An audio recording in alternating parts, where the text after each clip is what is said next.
You sneak down the halls until you find yourself at the edge of a big open room. You know the voices are coming from in there, but you don't know how many there are. What do you do? Traveler, thou hast returned. You may have been slain, but thou can play again. Would you like to? Zoom! Zorch! Profigliano! Onward! It would be my pleasure to recite for you. Oh la la. Oh, I can't wait. Enchante. Ho there, traveler. No. Ho, as in, hey, howdy, how are you? You know, simple salutation. You might be right. Ah, that's the spirit. I'm Chance, your D20, taking a tiny respite from the drudgery of work. I actually have no idea. All I do is play. Ah, yes, the usual. If you are up for a real adventure, I have just the thing for you. Have you ever heard of grottos and gargoyles? Really? By the flowing waters of Socklandia, you are missing out. Can I tell you all about it? Great! I mean, yeah, G&G is one of, if not the greatest game that has ever been created. A game forged by the imaginations of those who know that adventure and excitement can be around every corner. It's a role-playing game, so part of the fun is really getting into it. It's all about using your imagination.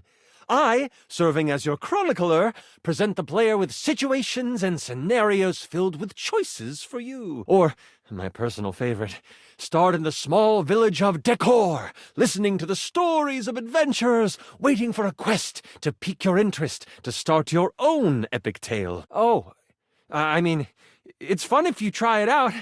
I promise. It's my favorite thing to do. You never know until you try. What do you say?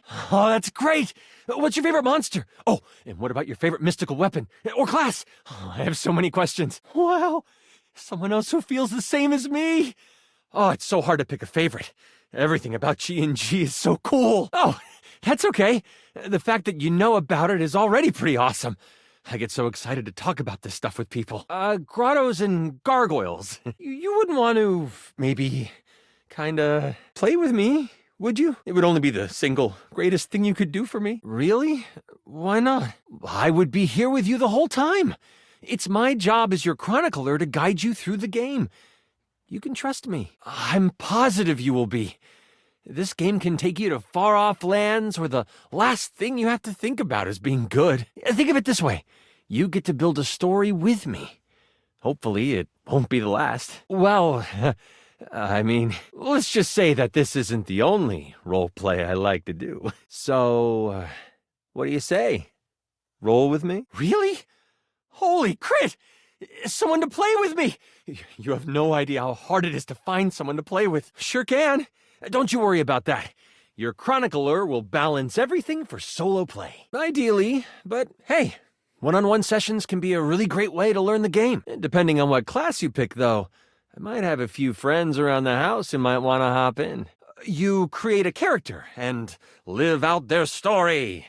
Every decision is yours to make and mine to harmonize. Regardless, it'll give us some time to get to know each other better. It's time to get you your character. All we have to do is choose your stats, your powers, and your weapons. Then your armor, your lineage, and your gargoyle gauge. Although I might leave that out for this first character. It's an optional setting. See, you can have a portion of gargoyle blood running through your veins, which lets you could search the deep, dark caves scattered across the bookshelf bluff.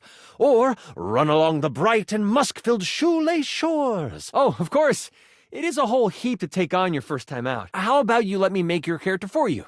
I know the game inside and out, and you can just show up and play. Oh, I've got oodles of campaigns in this noodle. Oh, I'm so excited.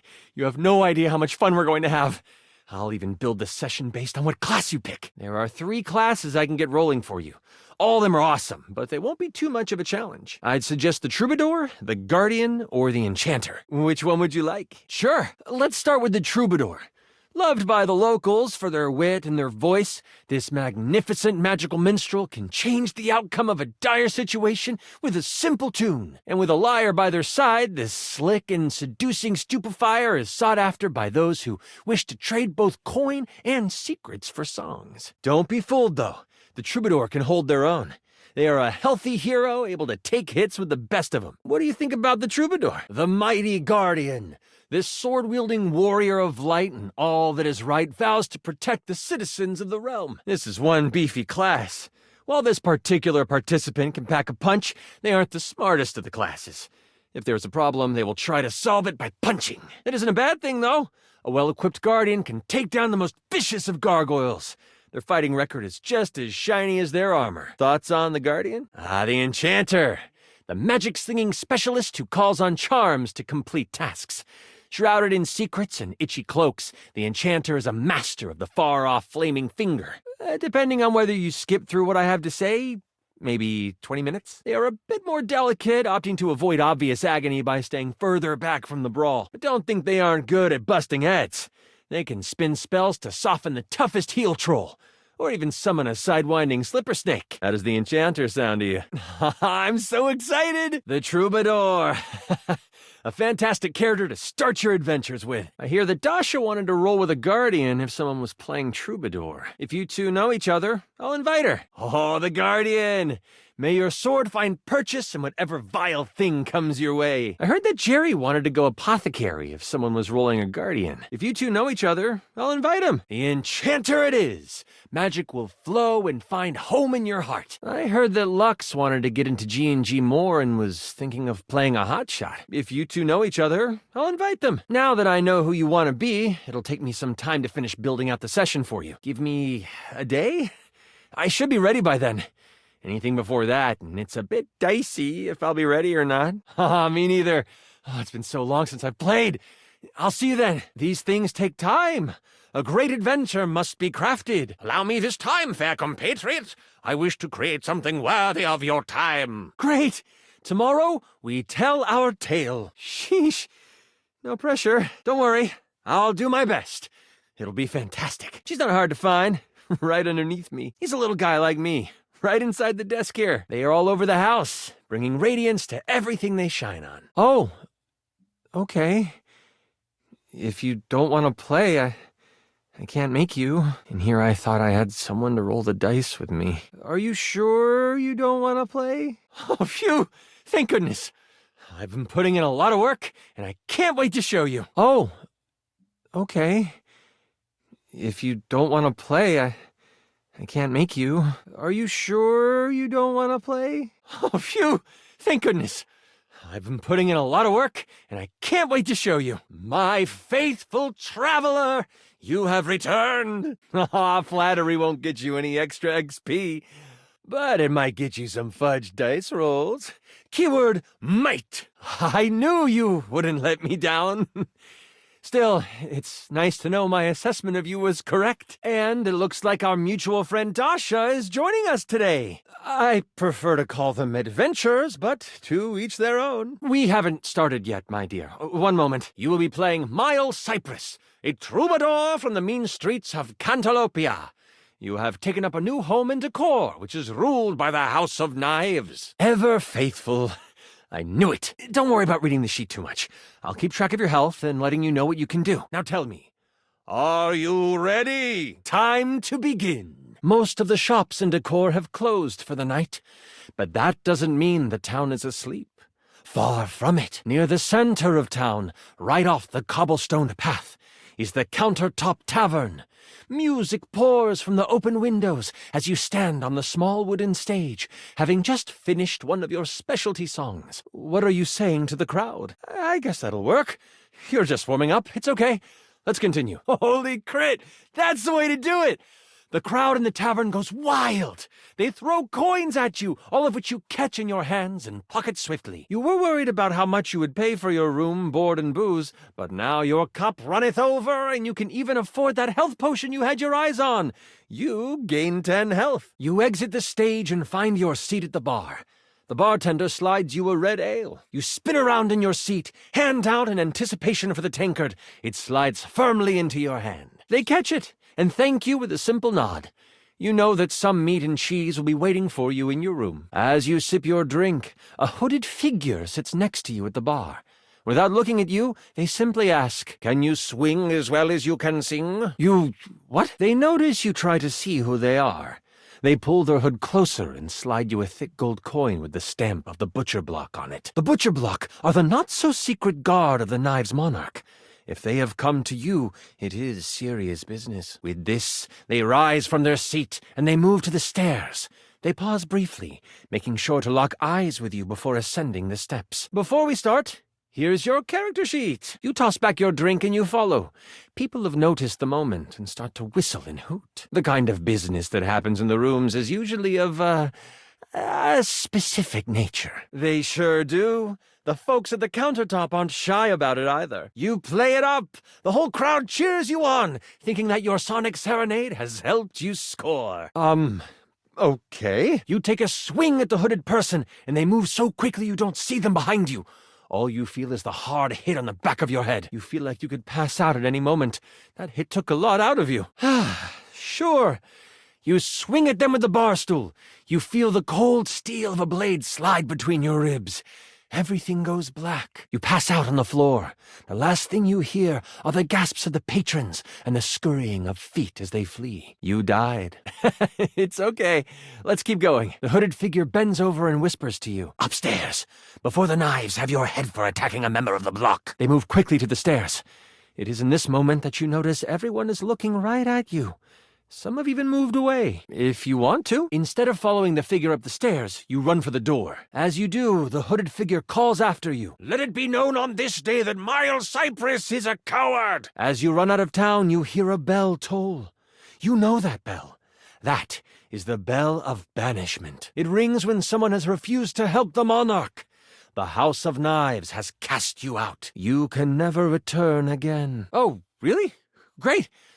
Let's call that a mulligan, then. At the top of the stairs, you see the hooded figure slide into your room.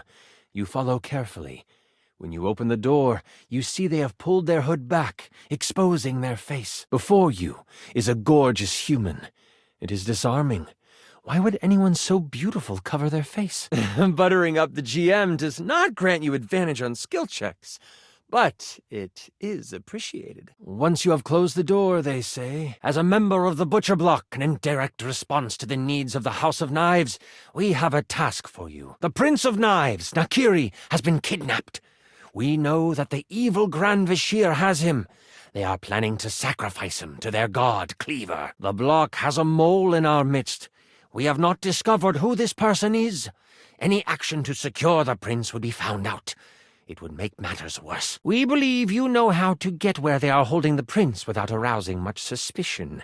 As a musician, you can travel freely. They will make the sacrifice at the Great Kitchen Sinkhole tomorrow night. If you state you are visiting family in Cantalopia, no one will suspect you as you move toward the sinkhole. You start the game with 50 hit points. If you reach 0, your adventure ends. The Knives are prepared to take you into their home, where you will live your days as the court musician. Fully funded, of course. I'm glad the terms are to your liking. Of course! A small price to pay for the safety of the prince. Wait, you were talking in-game. Moving on. We have made a vow of abstaining until the prince has returned, but after, we may negotiate the terms with more freedom. You should rest up. Tomorrow is a big day. This is so much fun, isn't it? I'm really enjoying myself, too. Woohoo! Where were we? Right, you get a full night's rest and a hearty breakfast. You get a boost of 20 health for the day. You, troubadour, are ready to go save the prince. As you head out towards the Great Kitchen Sinkhole, you have a pep in your step and greet the people in the market. They laugh and joke about your performance the night before. The thought of the Prince of Knives in trouble worries you, and you know you need to make haste. You have seen the prince once before, and the thought of him floods your mind. He is handsome, sharp-dressed, and has carved a place in your memory. To sing for him would be a dream come true. To serenade him in private would be... Ooh. You walk faster at the thought. That pep in your step has become a borderline power walk. As you walk past the town gates, you notice that 2 people are behind you. Maybe they are just traveling as well. Still, you can't be too sure. You pass a fork that goes to a neighboring town. They don't turn off. You remember the messenger from last night warning of a mole within the block. Could they have found out already? Has your cover been blown? What do? You take a hard right turn into the tall grass field next to you. The two people behind you continue on the path. You breathe a sigh of relief to think you were just being paranoid. But then, you feel the tall grass next to you move. You stop, trying to find where the rustle is coming from. That's when you realize it's coming from all around you. Out of the tall grass, you are attacked by a small lizard thing that bites at you. Stop! It's a knobgoblin. You can either swing at it with your trusty club, or you can perform a stunning song. You move quick enough to catch the knobgoblin before it can bite down on your arm. You hit it hard for... Wow! You crit! That tiny thing goes flying! You hear it cry as it crumples among the grass. You find your note, and you sing it loud and proud. The knobgoblin falls to the ground, shocked at your glorious voice. The knobgoblin takes a bite out of you for... 15 points of health. You aren't sure how many more hits like that you can take. Darkness falls over you. You fall in the field with the prince on your mind. You hope he is safe. But you will never know. Anger pulses through you and you swing away. You knock the knobgoblin on its back and it perishes. You belt out your song and they instantly fall down. They are starstruck by your power vocals. They fall to your feet. You are doing really good at this, by the way. I am having so much fun. With the knobgoblin behind you, you find the main road and head towards the great kitchen sinkhole. Your trust for people won out. Soon they stop and produce a picnic blanket. They are on a date. You notice a small knobgoblin in the grass next to you. You avoided that fight. 1 out of 20. A very impactful chance for a D20 like myself. You carry on toward the great kitchen sinkhole. The road is packed well, and your feet seem to find flight on it. The sun is high, and the warmth of the day is complemented by the smells coming from the woods ahead of you. As you cross into the trees, the canopy above blocks the light from touching much of the forest floor. The coolness of the shade hits your skin, and you smile. You remember what it was like to play your music for the trees. This is where you learned the art of song. From the birds, the bees, the crickets, and the chipmunks. You don't know what is ahead of you in the kitchen sinkhole. That makes you anxious. You take a moment, letting the breeze push through the trees and over your body. What is on your mind right now? You taste the wind on your tongue and you use it to move through the woods. The path turns to go to Cantalopia, but you look around you before pushing through the overgrowth toward the great kitchen sinkhole. As you come upon the edge of the woods, you see it. The sinkhole, lined with silver sand and a large black stopper at the bottom. You look around and consider your options. You see that there is only one way through, and that is right in the center. You see the stopper raise up, and a ladder catches your eye.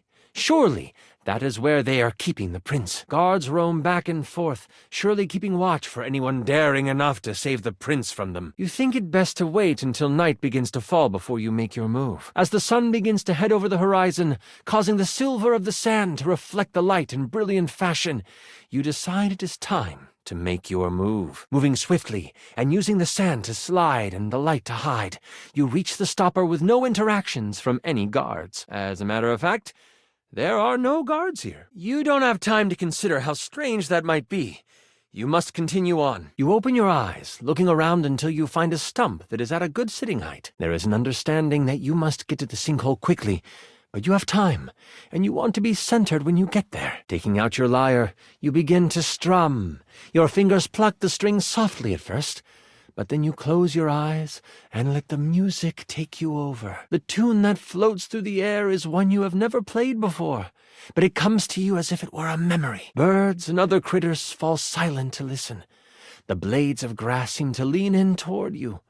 Leaves suspend in air before they fall, just so they can take in the music. And then, a branch cracks, breaking you from your playing. Your attack rings through the air, hitting a tree and flinging bark all over the place. A hand, fair and adorned with rings, raises out of the brush in surrender. You see nothing for a moment as you sit and listen. And then, someone moves from behind a tree. Nothing. No response comes from the location the sound was heard. But slowly, from among the trees, a body emerges. As the person comes into view, you instantly know who it is. Adorned in jewels befitting of royalty, but clothes set for a hike, the eyes of a powerful royal meet yours. The warrior queen Slycelia stands before you, glass magic staff in hand, a smile on her face. Fear not. I come with no harm in my heart. Please stand. Decorum is not needed in this place. We all bow to nature. I shall not have you bow to me presently. She stops you. Do not speak my title or name in this place. I fear the canopy may have ears, and my being here should be kept secret. Oh, smoking. Like, so hot it's kinda rude, you know? May I ask what brings such a soul as yours to these woods? A true hero you will be if you help to save my precious boy. I think it's a good omen. I have a confession. I did not trust the butcher block to have found someone who could accomplish the task. I was going to risk my life to save him, but I have heard your voice, and I can tell your magical song, when augmented to cause pain, could cut just as sharply as a blade. Allow me to accompany you. My crown means nothing without my child. With me by your side, the arcane threads of this world will be at your disposal as well. Are you certain? Surely you can see the value in us working together. And I am your queen. Do not forget my station. She studies you for a long moment. Seeing your resolve, she says, Let me aid you in even the smallest of ways. With a wave of her staff, magic pours into you. She grants you an additional 10 health. You turn from her, heading toward the sinkhole with a new resolve for your mission. You lift the stopper to find a metal ladder built into the side of the deep hole that serves as the entrance. What you thought would be sand is actually metal on either side. Someone took advantage of the cavern that the sinkhole created and made it an evil lair. As you move through the space, you hear voices. Mayhap. As you push open the door, you realize someone is right behind it. It bumps them. Oi! Someone's at the door! The door flies open, revealing 2 individuals in the room. You kick in the door, and it slams against a person standing right behind it. They hit the back wall and are knocked out. There's only one guy left in there. You press your ear against the door. After a minute or 2, you hear them leave. After another minute or 2, you open the door slowly. They are gone. Ahead of you is a path that leads to a hallway pulsing with red, glowing energy. This must be it. The location of the prince. You sprint past, ready to finish your quest. The one behind the door gets the jump on you, slicing across your chest for 25 damage. You hold on, but you know there are only so many more hits you can take. Darkness falls over you. You fall on the cold floor with the prince on your mind. You hope he is safe. But you will never know. The second one runs across the room. You have time to respond before they get to you. You can do a few things. Usually your seduction song would be available, but you've pulled aggro, so it won't really have an effect. But you have the eardrum wrecking song and... the confusion song. Bow, wow, wow, wow, wow! You rock out on the lyre. Both guards crumble before you, unable to stand up to the awesomeness of your rock. They both pass out, your song still ringing in their ears. Ahead of you is a path that leads to a hallway pulsing with red, glowing energy. This must be it. The location of the prince. You sprint past, ready to finish your quest. You pluck your lyre in discordant ways. Both guards stop and listen. They've never heard music like this before. They don't understand it. Things they don't understand make them mad. How could this be? Their world starts to fall down around them. They question everything about themselves and, in turn, each other. They launch at one another, brawling and bawling, trying to reach the other emotionally while destroying them physically. Do they kiss? Maybe. They've never done it before, but nothing they know is true anymore. They most likely kiss, but go right back to fighting. It's just a song that shatters the worldview of the target, causing them to be hostile towards the people or things that upheld these previous beliefs. We start our adventure at night. The wind is whistling through the tall trees at the edge of town, carrying with them the smell of pine and possibility. It's pretty awesome, actually. My favorite spell. Only way to dispel it? Therapy. As those two duke it out on the floor, you can clearly see a hallway with red pulsing energy. This must be it. The prince has to be there. Time to save him and free the prince. Seeing his fellow guard knocked out, the other one makes a sprint for you. You have time to respond before he is in range. Let's see what we've got here on the character sheet. You have eardrum wrecking, or you could use snake's tongue. It's a lying spell. Bow, wow, wow, wow, Oh, you rock out on the lyre. Both guards crumble before you, unable to stand up to the awesomeness of your rock. The guard passes out, your song still ringing in their ears. Ahead of you is a path that leads to a hallway pulsing with red glowing energy. Ahead of you is a path that leads to a hallway pulsing with red glowing energy. This must be it. The location of the prince. This must be it. The location of the prince. You sprint past, ready to finish your quest. You sprint past, ready to finish your quest. What lie do you want to tell them? And he failed his check. He totally believes you. He says, What? I knew he wanted that promotion, but to have me killed for it, dude, that's messed up. I'm telling HR. He throws his sword down and squeezes past you, grumbling the whole way out. Ahead of you is a path that leads to a hallway pulsing with red glowing energy. This must be it. The location of the prince. You sprint past, ready to finish your quest. They pause at this. Wait, are they really? Did I forget something or? The color drains from their face. Our anniversary! I totally forgot! With that, the guard sprints past you, panic causing them to sweat as they completely abandon their post. Ahead of you is a path that leads to a hallway pulsing with red glowing energy. This must be it.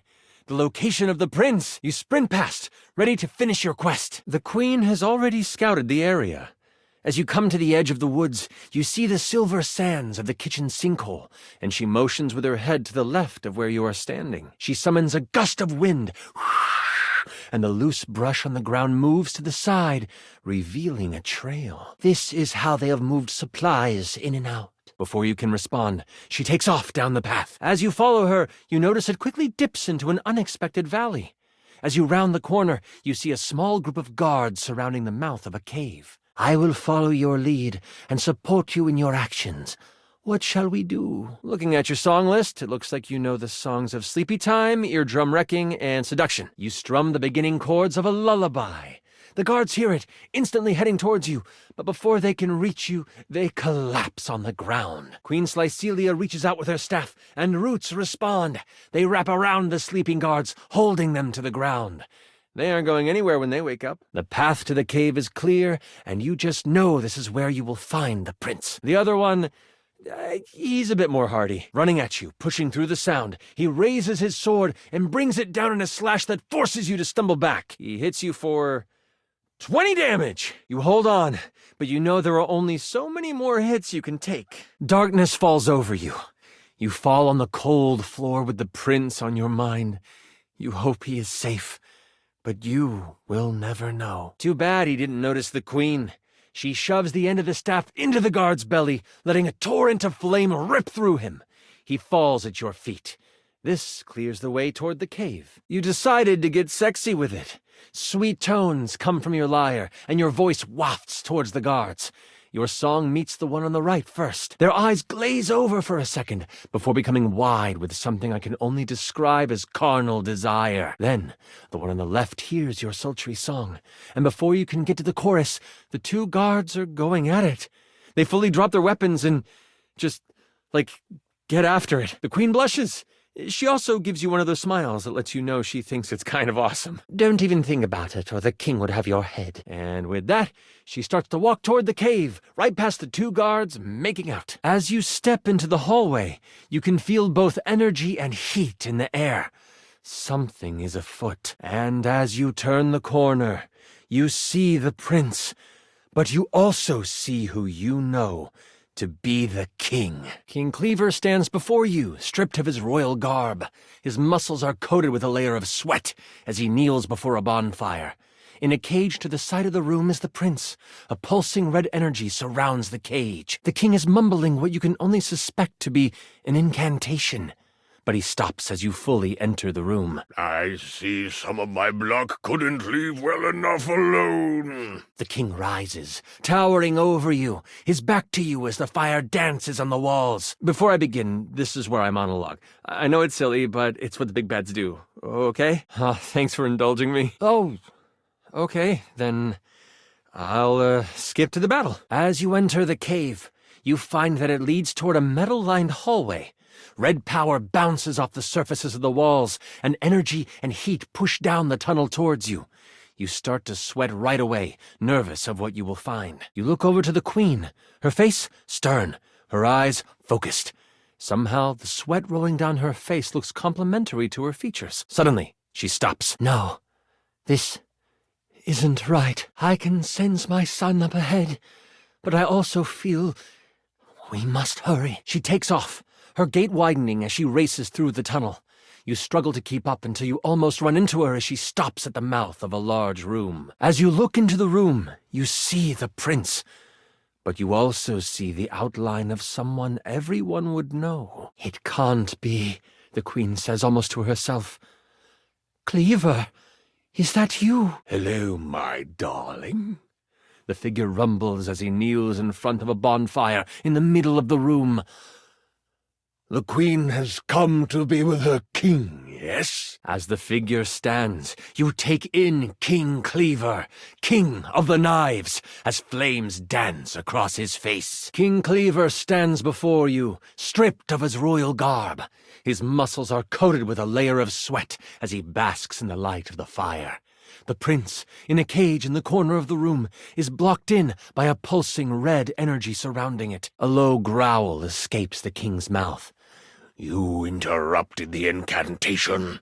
I'll have to start again after you perish. My love, what are you doing?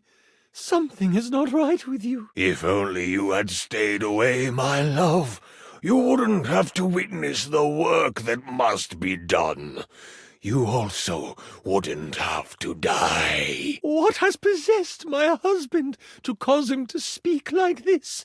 By what manner of evil do you move through this world? The king tilts his head, still looking into the flames, and, before I begin, this is where I monologue. I know, it's silly, but I've been working hard on it, and I'd love for you to experience your first big bad guy monologue. Thanks for indulging me. Skip it? Yeah, totally. I'll just, let's just get to the battle then, yeah? Do you know how long this realm has had a king? For millennia. Before history can be noted as beginning, this land has always been ruled by a strong-willed king. And not just any king. The only king. Me. The king turns around, and his face looks hollow in the firelight. His eyes are glowing with a sinister glow. And for millennia, someone in the royal line has vanished. Either in war or out at sea. Some tragedy has fallen to a young member of the family, and the kingdom has mourned for a time.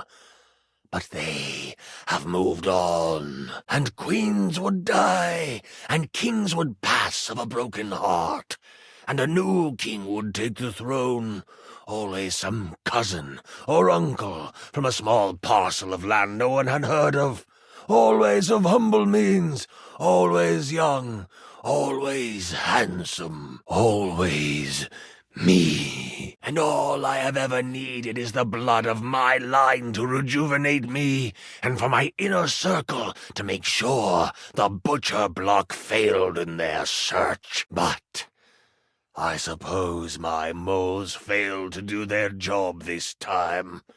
They will have to die too, after I kill you. The king launches himself at you. What do? You move just in time as this royal man tries to slash at you with his claws. You see the prince in the cage, trying to get out. You position a sonic attack at the cage. You can see the bars vibrate and seem to weaken as the prince tries to pull them apart. They bend some, but not enough. With a smack on the back of the head, the king connects and hits you for, only 5 health. You hold on, but you know there are only so many more hits you can take. That small amount will be enough, though. Darkness falls over you. You fall on the ground with the prince on your mind. You hope he can escape, but you will never know. You can tell from your passive perception that you are close to getting him free. Your song flies from your mouth and crashes against the cage. The prince pulls with all his strength and pulls the bars far enough apart that he squeezes out. As he escapes, he whips a massive lance of arcane energy at the king. With a loud crack, it hits him square in the chest.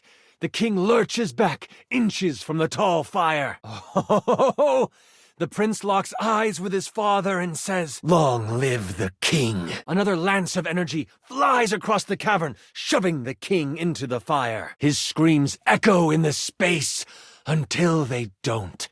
until all that is left is the panting of a prince, the sighs you let escape your lips, and the crackle of a fire consuming an evil king. You run over to the edge of the fire, shoving the king into it. Flames erupt around you. His screams echo in the space until they don't, until all that is left is the panting of a prince, the sighs you let escape your lips, and the crackle of a fire consuming an evil king. You whip around and shoot a sonic blast toward the king. It pushes him back, causing him to fly across the room and smack into the wall for... You did 40 damage to him, and he is stunned. You can either help the prince, or you can try for your ultimate attack. You focus another sonic blast at the cage. This time, it's enough, and the prince is able to escape through the bars. Free of the small space, he can call forth a lance of arcane energy that he uses to hit the king square in the chest. The king lets out a roar, his focus no longer on you. He sprints for the prince. With a massive leap, the king hurtles toward the prince, until, boom! Your sound waves connect with him midair, causing him to fly into the fire in the center of the room. His screams echo in the space until they don't, until all that is left is the panting of a prince, the sighs you let escape your lips, and the crackle of a fire consuming an evil king. Holy crit! As you heroically leap in front of the prince, the king comes down upon you. His face is inches from yours, and he says, "At least you will die a hero." And with both his hands threaded together into one demonic fist, he comes crashing down on you for... Oh. I'm so sorry. 92 damage. I rolled a crit. You feel the impact. Everything begins to blur, and you die. A hero. You close your eyes, and your mind goes back to the forest. Only this time, you hear the steady, growing roar of a river ripping through the landscape. You open your mouth, and out comes the sound wave. The room shakes, and everything rumbles. Sonic fury is pouring out of your mouth, and the deluge is monumental. So much so that the sand from the surface begins to seep in. The king notices. You fool! You will kill us all! You hear the falling of metal bars as the cage that held the prince collapses. A blast of arcane energy flies from his hand, hitting the king in the chest and staggering him. The prince grabs your hand, saying, "Let's go, before it caves in." He pulls you past the fire and toward the mouth of a cave.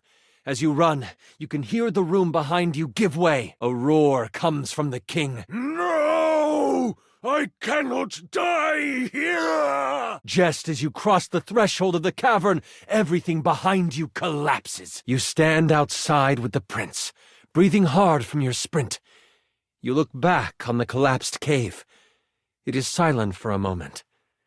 Then, the birds start to sing again. Phew!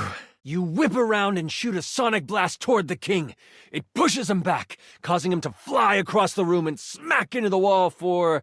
You did 40 damage to him, and he is stunned. You can either help the prince, or you can try for your ultimate attack. You close your eyes, and your mind goes back to the forest. Only this time, you hear the steady, growing roar of a river ripping through the landscape. You open your mouth, and out comes the sound wave. The room shakes, and everything rumbles. Sonic fury is pouring out of your mouth, and the deluge is monumental. So much so that the sand from the surface begins to seep in. The king notices. You fool! You will kill us all! You hear the falling of metal bars as the cage that held the prince collapses. A blast of arcane energy flies from his hand, hitting the king in the chest and staggering him. The prince grabs your hand, saying, "Let's go, before it caves in." He pulls you past the fire and toward the mouth of a cave. As you run, you can hear the room behind you give way. A roar comes from the king. No! I cannot die here! Just as you cross the threshold of the cavern, everything behind you collapses. You stand outside with the prince, breathing hard from your sprint. You look back on the collapsed cave. It is silent for a moment. Then, the birds start to sing again. Phew! Your hesitation is met with a brutal blow by the king. He hits you for 20 damage. You hold on, but you know there are only so many more hits you can take. Darkness falls over you. You fall on the cold floor with the prince on your mind. You hope he is safe, but you will never know. You get back on your feet. You have a moment before he strikes again. You position a sonic attack at the cage. You can see the bars vibrate and seem to weaken as the prince tries to pull them apart. They bend some, but not enough. With a smack on the back of the head, the king connects and hits you for only 5 health. You can feel yourself getting weaker with each hit. Darkness falls over you. You fall in the field with the prince on your mind. You hope he is safe, but you will never know. You can tell from your passive perception that you are close to getting him free. Your song flies from your mouth and crashes against the cage. The prince pulls with all his strength and pulls the bars far enough apart that he squeezes out. As he escapes, he whips a massive lance of arcane energy at the king. With a loud crack, it hits him square in the chest. The king lurches back, inches from the tall fire. Oh! The prince locks eyes with his father and says, "Long live the king." Another lance of energy flies across the cavern, shoving the king into the fire. His screams echo in the space until they don't. Until all that is left is the panting of a prince, the sighs you let escape your lips, and the crackle of a fire consuming an evil king. You run over to the edge of the fire, shoving the king into it. Flames erupt around you. His screams echo in the space until they don't. Until all that is left is the panting of a prince, the sighs you let escape your lips, and the crackle of a fire consuming an evil king. You whip around and shoot a sonic blast toward the king. It pushes him back, causing him to fly across the room and smack into the wall for... You did 40 damage to him, and he is stunned. You can either help the prince, or you can try for your ultimate attack. You focus another sonic blast at the cage. This time, it's enough, and the prince is able to escape through the bars. Free of the small space, he can call forth a lance of arcane energy that he uses to hit the king square in the chest. The king lets out a roar, his focus no longer on you. He sprints for the prince. With a massive leap, the king hurtles toward the prince. Until, boom! Your sound waves connect with him midair, causing him to fly into the fire in the center of the room. His screams echo in the space until they don't. Until all that is left is the panting of a prince, the sighs you let escape your lips, and the crackle of a fire consuming an evil king. Holy crap! As you heroically leap in front of the prince, the king comes down upon you. His face is inches from yours, and he says, "At least you will die a hero." And with both his hands threaded together into one demonic fist, he comes crashing down on you for... Oh. I'm so sorry. 92 damage. I rolled a crit. You feel the impact. Everything begins to blur, and you die. A hero. You close your eyes, and your mind goes back to the forest. Only this time, you hear the steady, growing roar of a river ripping through the landscape. You open your mouth, and out comes the sound wave. The room shakes, and everything rumbles. Sonic fury is pouring out of your mouth, and the deluge is monumental. So much so that the sand from the surface begins to seep in. The king notices. "You fool! You will kill us all!" You hear the falling of metal bars as the cage that held the prince collapses. A blast of arcane energy flies from his hand, hitting the king in the chest and staggering him. The prince grabs your hand, saying, "Let's go, before it caves in." He pulls you past the fire and toward the mouth of a cave. As you run, you can hear the room behind you give way. A roar comes from the king. "No! I cannot die here!" Just as you cross the threshold of the cavern, everything behind you collapses. You stand outside with the prince, breathing hard from your sprint. You look back on the collapsed cave. It is silent for a moment. Then, the birds start to sing again. Phew!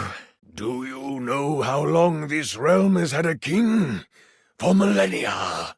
Before history can be noted as beginning, this land has always been ruled by a strong-willed king. And not just any king. The only king. Me. The king turns around, and his face looks hollow in the firelight. His eyes are glowing with a sinister glow. The queen lets out a gasp and goes to move toward him. Your reflexes kick in before you realize it, and you put up your arm to stop her. She heeds your protest. And for millennia, someone in the royal line has vanished. Either at war or out at sea. Some tragedy has fallen to a young member of the family, and the kingdom has mourned for a time. But they have moved on, and queens would die, and kings would pass of a broken heart, and a new king would take the throne. Always some cousin or uncle from a small parcel of land no one had heard of. Always of humble means, always young, always handsome, always me. And all I have ever needed is the blood of my line to rejuvenate me, and for my inner circle to make sure the butcher block failed in their search. It's a shame we only had one child, my darling. You could have kept the other one, but I need him sadly. I don't suppose you can keep on loving me after this, can you? A smile twists across his face. Absolutely not. I shall never love you again. What a pity. I guess you must die here as well. The king launches himself at you. What do? You push off the ground with all your might, flying out of the way just in time before the king comes crashing down where you stood. Whack! The queen lets lightning surge through her staff as she cracks it against the head of her husband. Quickly, she yells. Get my son! Cleaver turns to her, ready to strike her down with his claws. What do? You position a sonic attack at the cage. You can see the bars vibrate and seem to weaken as the prince tries to pull them apart. They bend some, but not enough. Stop that! The king calls out toward you. You see the shadow of his massive hands start to come down upon you. The queen swings at him, and she misses. With a smack on the back of your head, the king connects and hits you for only 5 damage. You hold on, but you know there are only so many more hits you can take. But that will be enough. Darkness falls over you. You fall on the ground with the prince on your mind. You hope him and the queen can escape, but you will never know. You can see the red energy around the cave start to waver. What do now? Your song flies from your mouth and crashes against the cage. The prince pulls with all his strength and pulls the bars far enough apart that he squeezes out. As he escapes, he whips a massive lance of arcane energy at the king. With a loud crack, it hits him square in the chest. The king lurches back, inches from the tall fire. The prince cries out, Mother! She pauses and says, I'm sorry you have to see this, son. I'm sure he loved you at some point. And with a force pulled from deep inside her, a gale wind forces the king onto the pyre. The prince races to his mother's side. The king's screams echo in the space. Until they don't. All that is left are the tears of the cries of a boy, the panting of a mother, and the exhausted sigh you let escape from your lips. You whip around and shoot a sonic blast toward the king. It pushes him back, causing him to fly across the room and smack into the wall for... You did 40 damage to him, and he is stunned. The queen gives you a quick nod before flinging a spell at the cage. Her power serves as the final straw, as the energy dissipates and the prince is able to escape. The prince runs toward the queen, and they embrace, but the king recovers. You will both die! He is a figment of himself, overtaken by rage. He launches himself at the two while they hold each other. The queen raises a hand, trying to summon an arcane shield. It might not come in time. What do? You close your eyes, and your mind goes back to the forest. Only this time, you hear the steady, growing roar of a river ripping through the landscape. You open your mouth, and out comes the sound wave. The room shakes, and everything rumbles. Sonic fury is pouring out of your mouth, and the deluge is monumental. So much so that the sand from the surface begins to seep in. A large chunk of metal from the room falls and hits the king midair.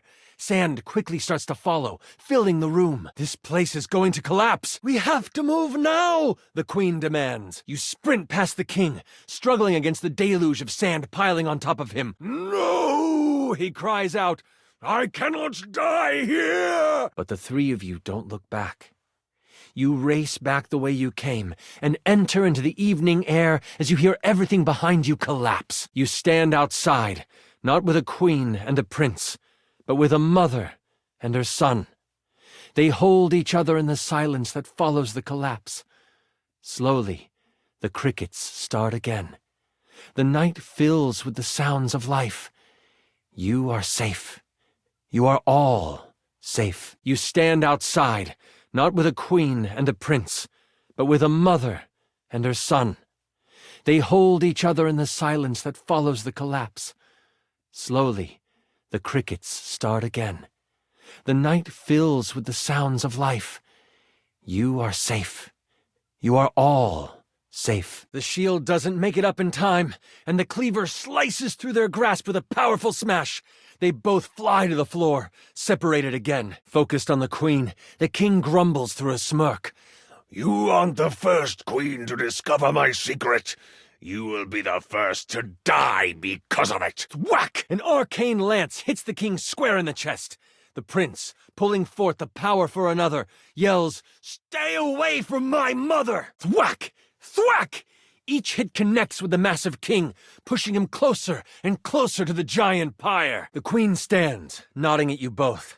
As if in sync, all three of you unleash everything you've got. The king stumbles, rocking back on his heels. His eyes grow big. He knows he can't stop the fall. The king stumbles, rocking back on his heels. His eyes grow big. He knows he can't stop the fall. Whoosh! He falls into the pyre. Whoosh! He falls into the pyre. The prince races to his mother's side. The king's screams echo in the space. Until they don't. Until all that is left are the cries of a boy, the panting of a mother, and the exhausted sigh you let escape from your lips. Holy crit! Okay! As you bravely leap in front of the queen and the prince, the king comes down on you. He knocks you to the ground, placing his face inches from yours. He says, "At least you will die a hero." And with both his hands threaded together into one demonic fist, he comes crashing down on you for... Oh. I'm so sorry. 92 damage. I rolled a crit. You feel the impact. Everything begins to blur. And you die. A hero. Your hesitation is met with a brutal blow by the king. He hits you for 20 damage. You hold on, but you know there are only so many more hits you can take. Your momentary hesitation costs you. Darkness falls over you. You fall on the ground with the prince on your mind. You hope he can escape, but you will never know. You get back on your feet. He goes to swing again, but this time the queen intercepts his attack. Guarding you, she yells, "Save my son!" What do? Your lyre is discovered 100 years after your passing. But the story of the person who played it is lost. The royal family no longer rule. The passing of the prince was enough to cause the butcher block to implode, and a faction war broke out. The land has fallen into a place of small but constant fights for power between landholders. And one day, an adventurer may rise and bring peace to the land. But that's another story. With the prince safe, you make your way to Cantalopia together. It is there that you find a member of the butcher block you can trust, vouched for by the prince. The news of the immortal king and his destruction spread. Many begin to question the position of the royal family in their lives and as their rulers. The queen, now free to rule as she pleases, works to make amends with those who have lost their faith in the crown. And you get what was promised to you. You are set up in the royal court. You play for large events and gain fame. But it is more the intimate moments where you are playing your lyre by the fireside with the queen nodding along, and the prince creating lyrics on the fly. Those are the moments you live for. For now, you want for nothing. You are happy. You are well. You are a hero. It isn't long before your body is found. Members of the butcher block find you in the chamber, next to the prince. They see the wounds on your body, and they easily make the connection. You put your life on the line for the prince.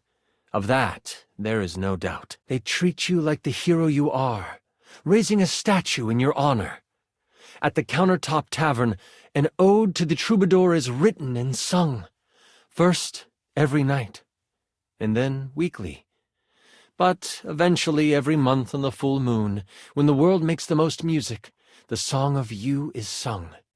And that continues until forever. King Cleaver may endure, but so do you. And you will inspire the one who eventually brings him down. My strong warrior, you have returned to me. Are you trying to get some magical equipment by flirting? It might work. Keyword might. I'm so glad you're here. I knew you wouldn't let me down.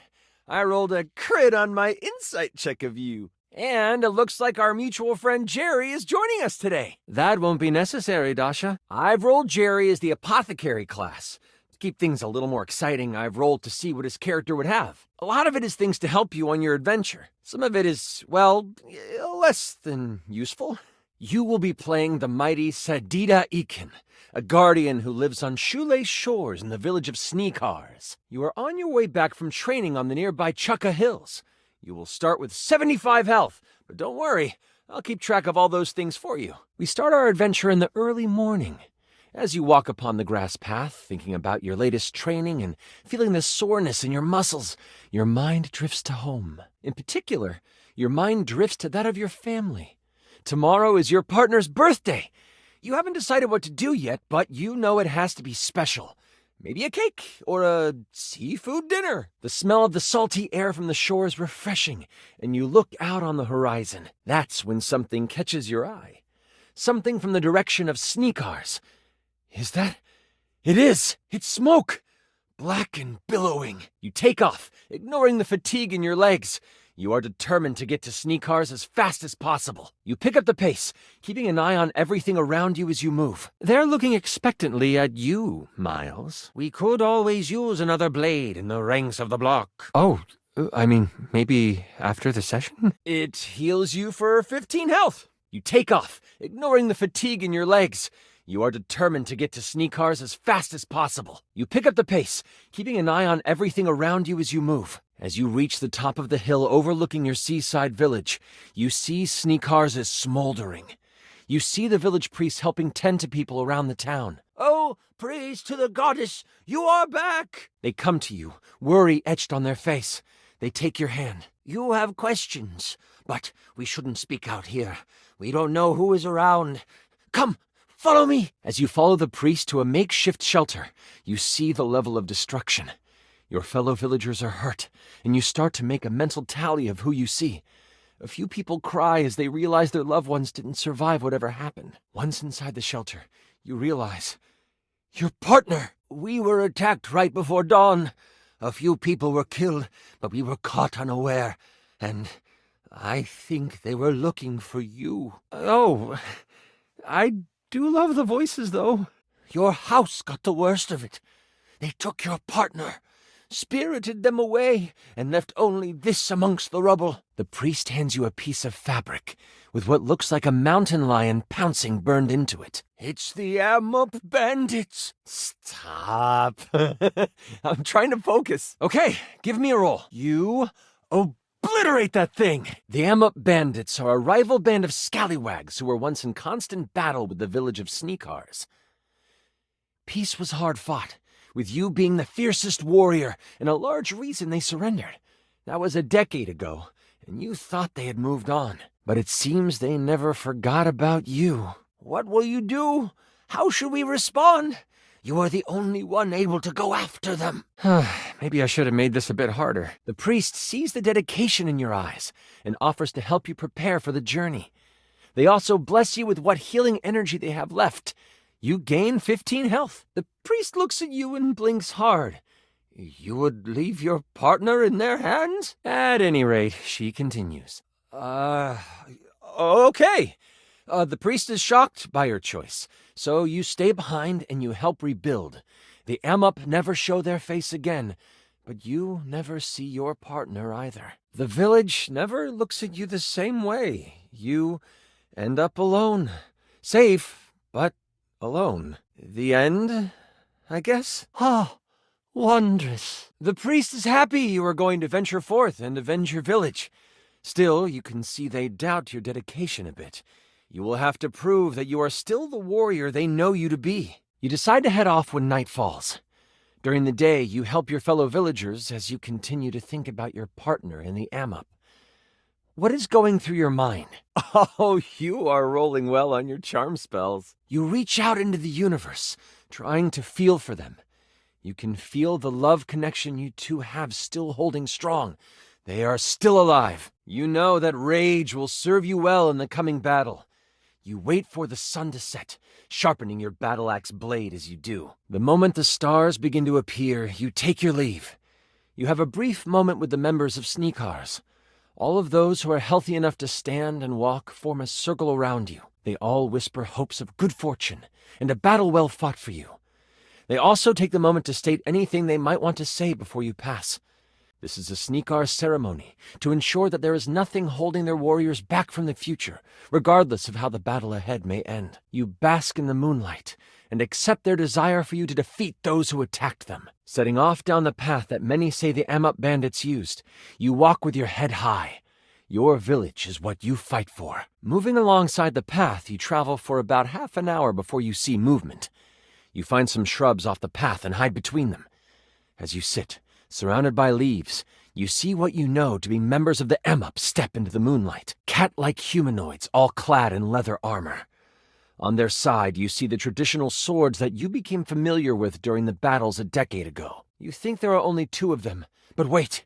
A third actually walks right past you, missing you in the bushes. There's no doubt they'll come. You just have to wait. Ooh. Thanks. Don't let them fool you. The Amup are ruthless murderers. But you are lucky. These aren't the most vicious of their fighters. This is a band of scouts. You hear one of them say, Well, let's do one more pass of the area, and then we can dip into the nip. Ooh. The Nip was credited with their defeat in previous battles. The fact that this scouting party seems to have some on them proves how much they underestimate you. You step in front just in time to take the damage. But you are a healthy guardian, so it is nothing to you. What do you want to do? Let 'em dip in the nip and then question one. They circle the area one more time. This time, they are highly distracted. You can tell that nip is on their minds. They walk past you again, only this time, they almost scurry back and huddle together. Ooh, this is the good stuff. Ooh. They partake. It doesn't take long for it to take hold of them. Their eyes get wide. One stares at the moon, mouth open and drooling. The other 2 produce a ball of yarn and begin to pass it back and forth as they roll around on the ground. This is your chance. You throw yourself out of the bushes and toward the one looking at the moon. They look right at you, right before your fist makes contact. Ooh, pow! You make contact with his face. He falls to the ground. His eyes try to focus in on you, but he is fighting the effects of the nip. Get up, you 2! They are here! Ooh! You can move at normal speed again, Yakaterina. You prepare for another swing when you feel something latch onto your leg. Claws from the one closest to you on the ground dig into your calf. They hit you for 15 damage. The third one is still preoccupied with the ball of yarn. Dragging the Amup attached to your leg with you, you throw a haymaker at the one standing. Only, he isn't standing anymore.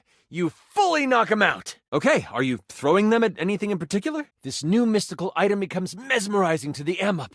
It pounces at the red circle, and with a bonk, it knocks itself out as it slams into the point of light headfirst. It is confused and will not attack the rest of the encounter. You throw them and they smash their head against the wall. They are knocked out. There is one Amup left, and he is rolling on the ground, playing with the yarn ball. He looks around, finally noticing what has happened. The wide-eyed Amup says, Nah, I'm good. You win. Ooh. Taking his yarn, you see him run into the woods toward what you know to be the territory of the doggone pirates.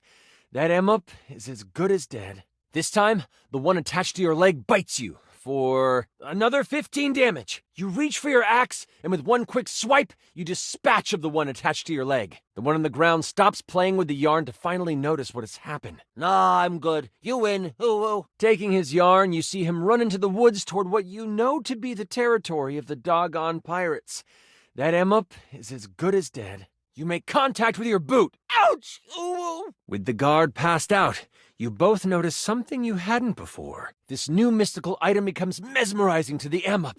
It pounces at the red circle, and with a bonk, it knocks itself out as it slams into the point of light headfirst. It is confused and will not attack the rest of the encounter. You hold your hand high, strumming the strings of your lyre with the force so strong the sound waves are visible. One guard falls to his knees. Blood starts oozing from his ears. There is one Emup left, and he is rolling on the ground, playing with the yarn ball. He looks around, finally noticing what has happened. The wide-eyed Emup says, Nah, I'm good. You win. Ooh. Taking his yarn, you see him run into the woods toward what you know to be the territory of the doggone pirates. That Emup is as good as dead. They let go, but not before you get a claw to the face from your first combatant. They hit you for a whopping 10. Only 10 damage. Dang it. With your axe in hand, you swing wildly. You cut them both down. Go ahead. The laser hits you in the eye, blinding you for a moment. You cleave right through them. They fall, having met your steel. As you look to the side, you notice the one Emup who is still playing with the yarn is just staring at you. As you are covered in the life of his friends, the yarn drops out of his hands. Nope, not worth it. I'm out. Ooh. He runs off through the field toward the coast, but also toward doggone pirate territory. The yarn trails behind him. He won't live to see the morning if he crosses the pirates. You seem to remember that the Emup scouts were never really prepared for the edge of your axe. You use this to your advantage and leap towards them. You catch the one staring at the moon unaware, and they barely let out a cry of pain. Ooh. Before they go down, you turn to swing on the other two and you feel something latch onto your leg. Claws from the one closest to you on the ground dig into your calf. They hit you for 15 damage. The third one is still preoccupied with the ball of yarn. The axe comes down, dispatching the second Emup in a heartbeat. When you put it that way. Okay. It bounces around the battlefield, creating a soothing shimmer in the moonlight. The metal coil catches the eye of the final Emup.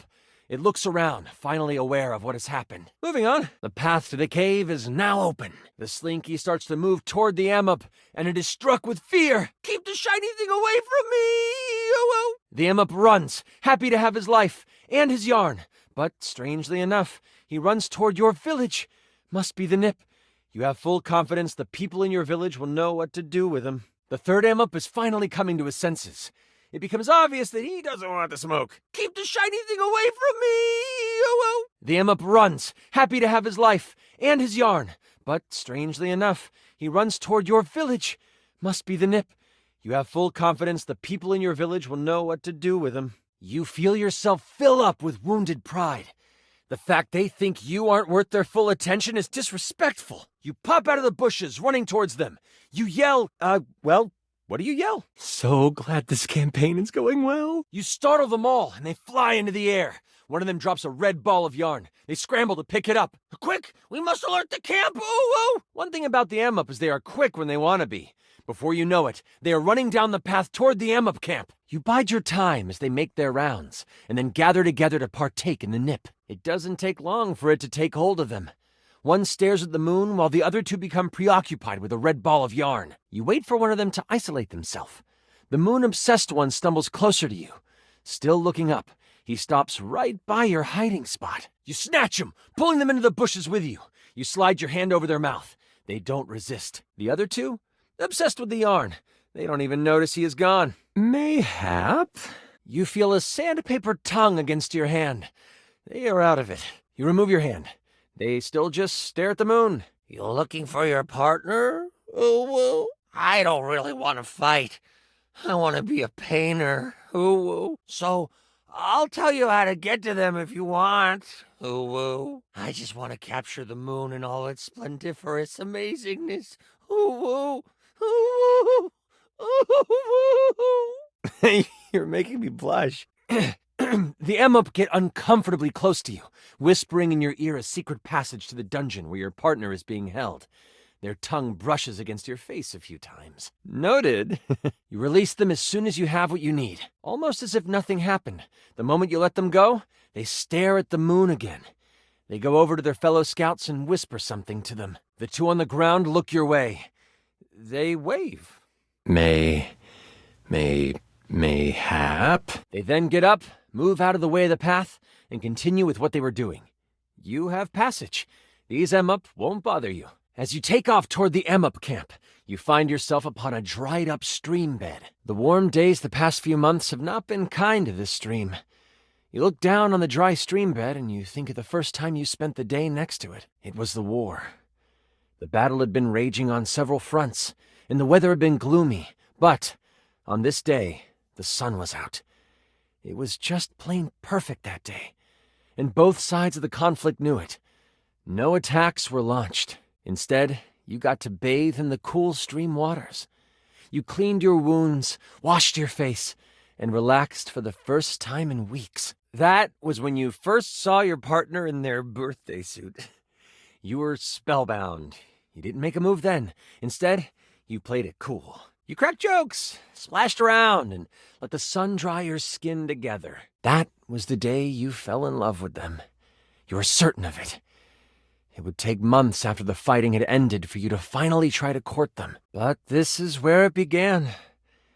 It feels fitting that it is dry now. So glad this campaign is going well. You notice the fatigue in your body, but you don't let it slow you down. You press on toward the camp. You up there throwing spells all willy-nilly? What's wrong with you? Okay. Strike the mud mask sample from your inventory. How much do you heal for?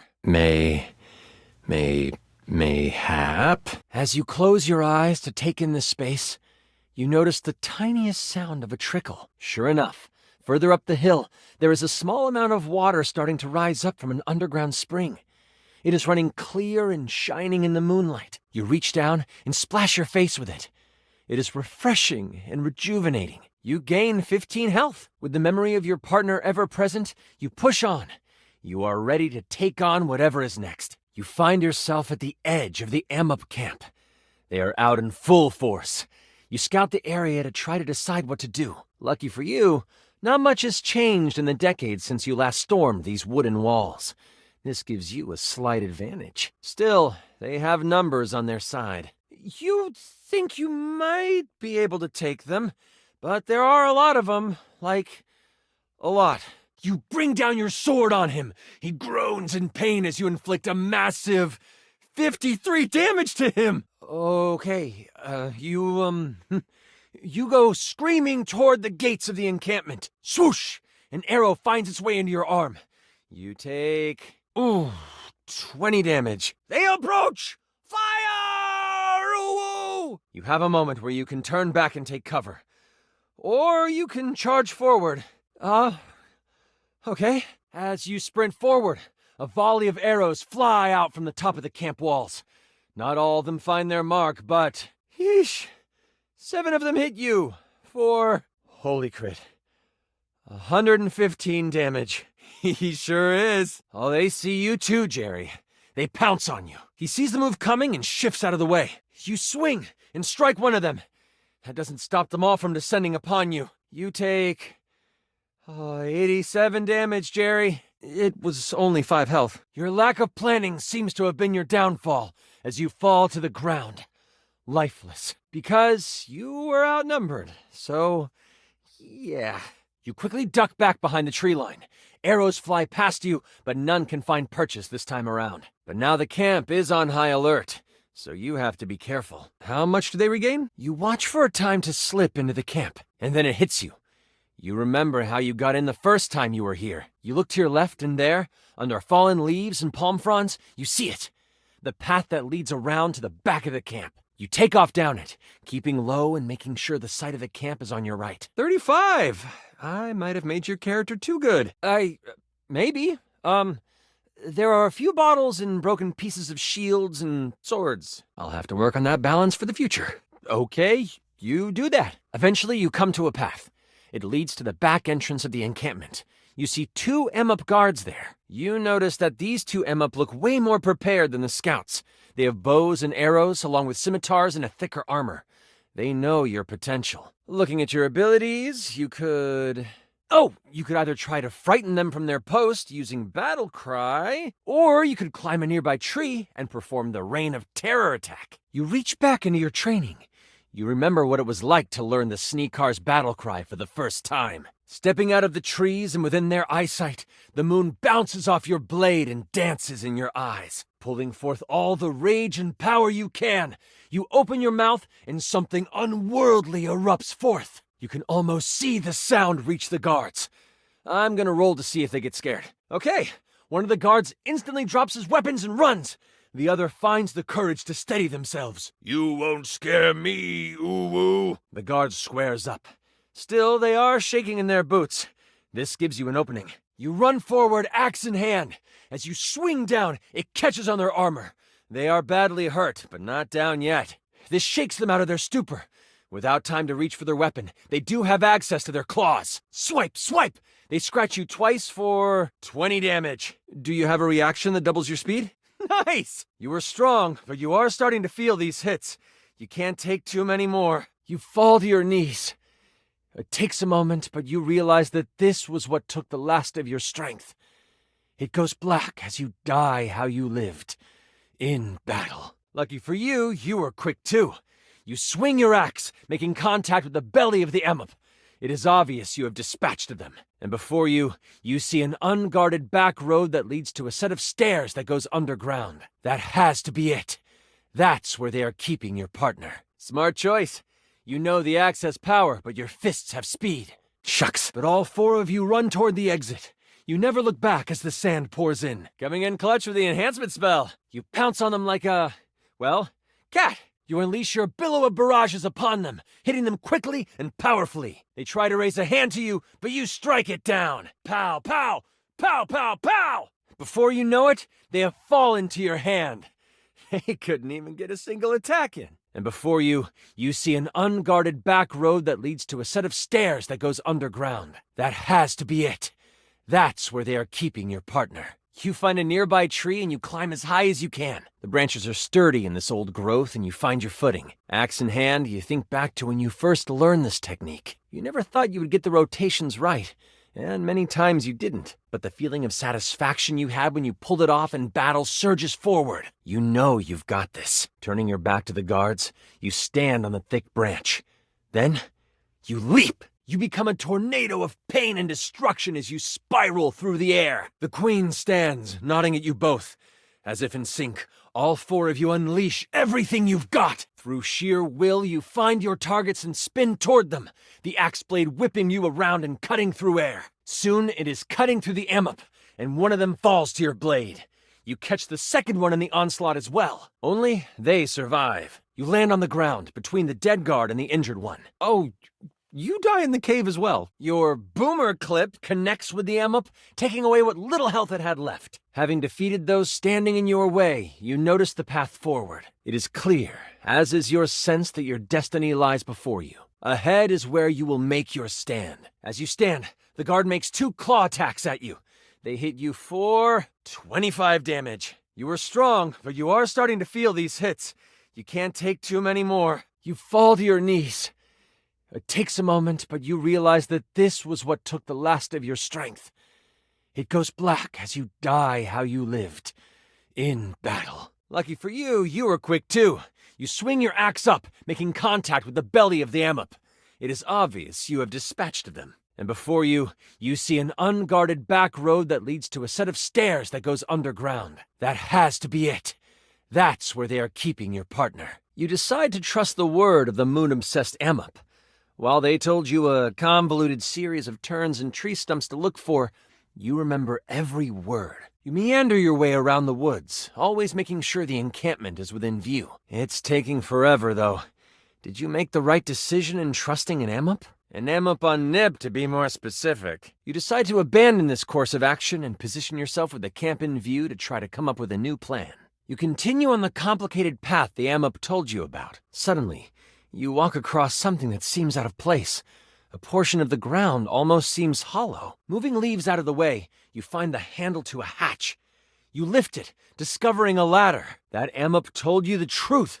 And for that, you are grateful. It has not only saved you time, but the lives of some of his fellow Amop. You descend down the ladder determined to find your partner, and take only the lives you need to in the process. You have entered the dungeon under the Amop camp.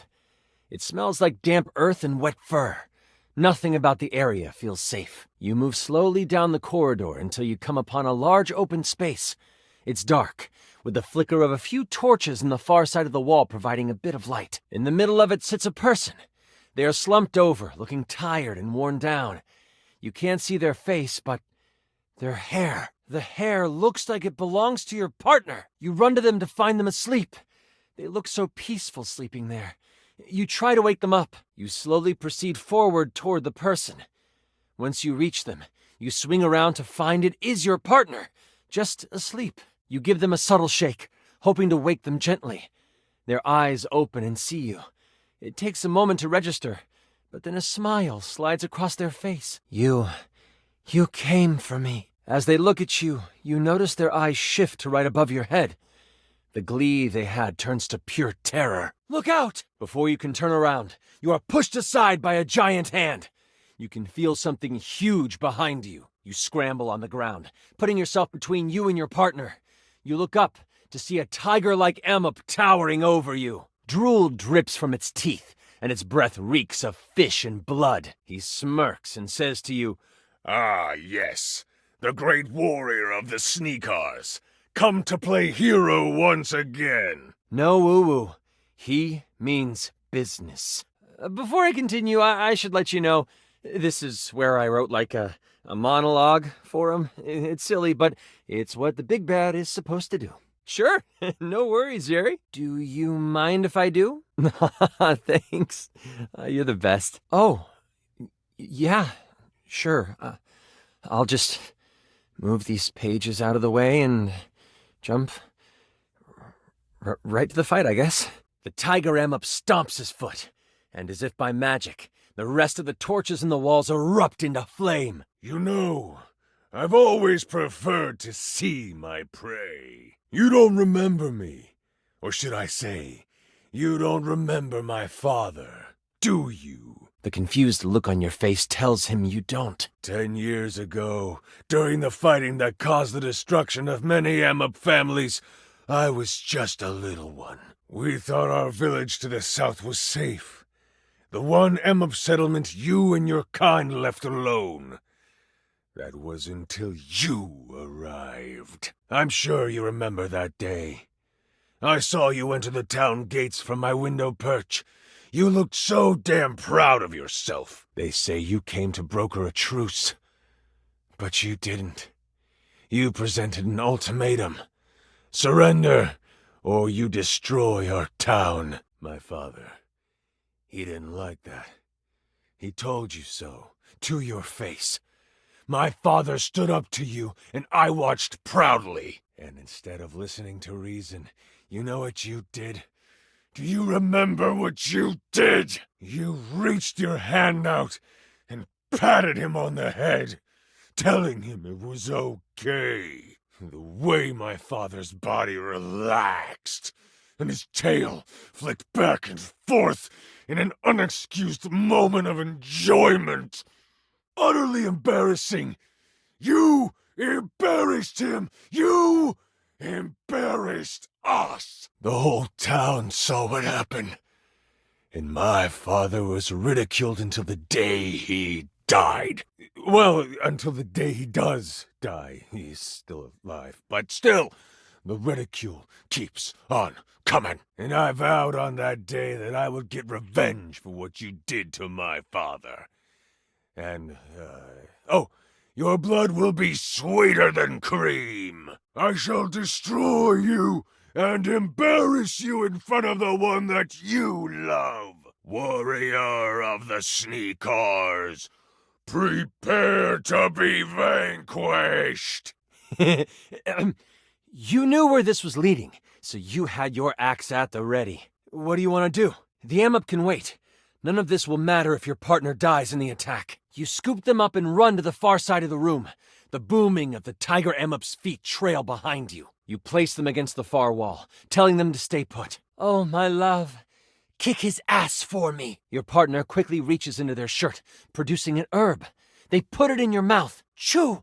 This will help. Ooh, minty. And it grants you 20 health. You run off toward the giant beast. What do? You spring forward in the air, flying toward him. Your blade shines in the torchlight. Only this was expected. And the tiger Emmup spins around and hits you with his massive tail. You go tumbling to the ground, sliding until you hit the wall. You take 15 damage. That homebrew item might not be balanced well. I'll look into that later. You use the eraser, and it turns from a healthy pink to a used and old gray. You are strong, but you are starting to feel these hits. You can't take too many more. You fall to your knees. It takes a moment, but you realize that this was what took the last of your strength. It goes black as you die how you lived, in battle. He's good, but you know you are better. Do you want to use your axe again, or switch up the tactic? You decide to bet on your faithful axe. This time, you go low. You run towards the tiger Emmup again, only this time you slide right before you get to him. Your axe catches the feet of the tiger Emmup, and you slice its legs. It lets out a howl of pain, and you complete the slide underneath it. This causes him to stumble a bit. He shoots a look over his shoulder at you, and then lets out a grin so evil you know what he is thinking. I'm doing this all wrong. You are the one who should live, and your partner should die. And with the reflexes of, well, a cat, he pounces towards your partner. As he leaps over you, he hits you with another tail attack for 10 health. You are strong, but you are starting to feel these hits. You can't take too many more. You fall to your knees. It takes a moment, but you realize that this was what took the last of your strength. It goes black as you die how you lived, in battle. You can either throw your axe, use your ultimate one-day attack, or, if you have any other ideas, with all your might, you fling your axe through the air. Right as the tiger starts to descend on your partner, whack! Your axe snags the shoulder of the beast and pins him to the wall. No! Ooh! He catches himself. He said ooh, a phrase he thought was gone from his lexicon. Go! Leave me to die in my shame! Ooh! Ah! I am as weak as my father! Ooh! You go to attempt to soothe the creature. Leave me alone! Ooh! The walls shake at his demand. Your partner comes by your side and takes a hold of your hand. Let's leave, my love. Let him suffer with dignity. The tears of the tiger Emmup echo behind you as you walk toward the corridor that led you here. Are you sure about that? With a laser pointer in the pages of a book you should have thrown away long ago. Jerry decides to stay behind and train the vicious creature. This allows you and your partner to leave. As silently as you can, the two of you escape into the darkness of the night. You head back toward the Sneakars village, taking time to stop at the stream where you first fell in love. Holding each other, you fall asleep. You are safe. Your love is safe. And for now, all is right. You are tired of playing games. That rage you were trained with comes to the surface. You are ready to destroy this Emmup. Power flows through you, so much so that rocks begin to float around you. Psh! Yellow gold energy culminates around you like flames. Your hair changes color too. Whatever color you want, really, but yeah, it changes. You fly across the room, catching the Emmup midair. Punches faster than the eye can see fly from your fists. The tiger Emmup can't even grunt in response. You have taken on your glorious guardian form. All of your training has come to this, and you are executing it flawlessly. When you are finished, the tiger Emmup is clearly incapacitated. As the energy leaves your body, you collapse on the floor. Exhaustion takes over, and you slip in and out of awareness. Your partner scoops you up. I'll get us out of here, love. That is very noble of you. Fair enough.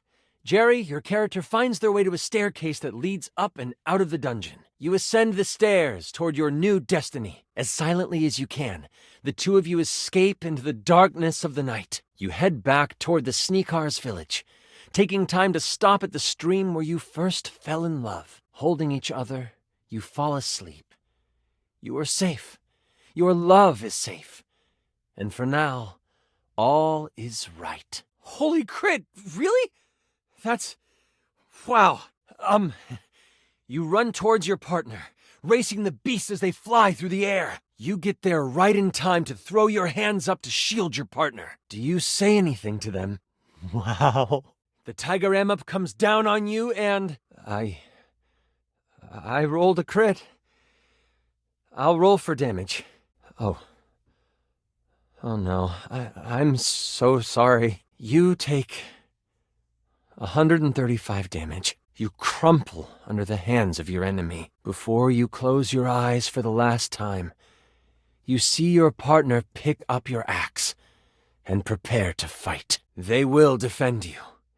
And if they can't win, you know they will join you in the hereafter. Either way, you did everything you could to save them. You throw down your axe and are ready to scrap. You fly toward the tiger Amup, fists readied. You hit him with a billow of barrages, smacking him left and right. With each hit, you can feel him starting to weaken. But even through the onslaught, he is able to get in a swipe with his claws. He hits you for 20 health.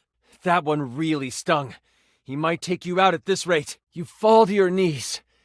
It takes a moment, but you realize that this was what took the last of your strength. It goes black as you die how you lived. In battle. This swipe gives enough room for him to break away. He shoots you a look. An evil grin crosses his face. I'm doing this all wrong.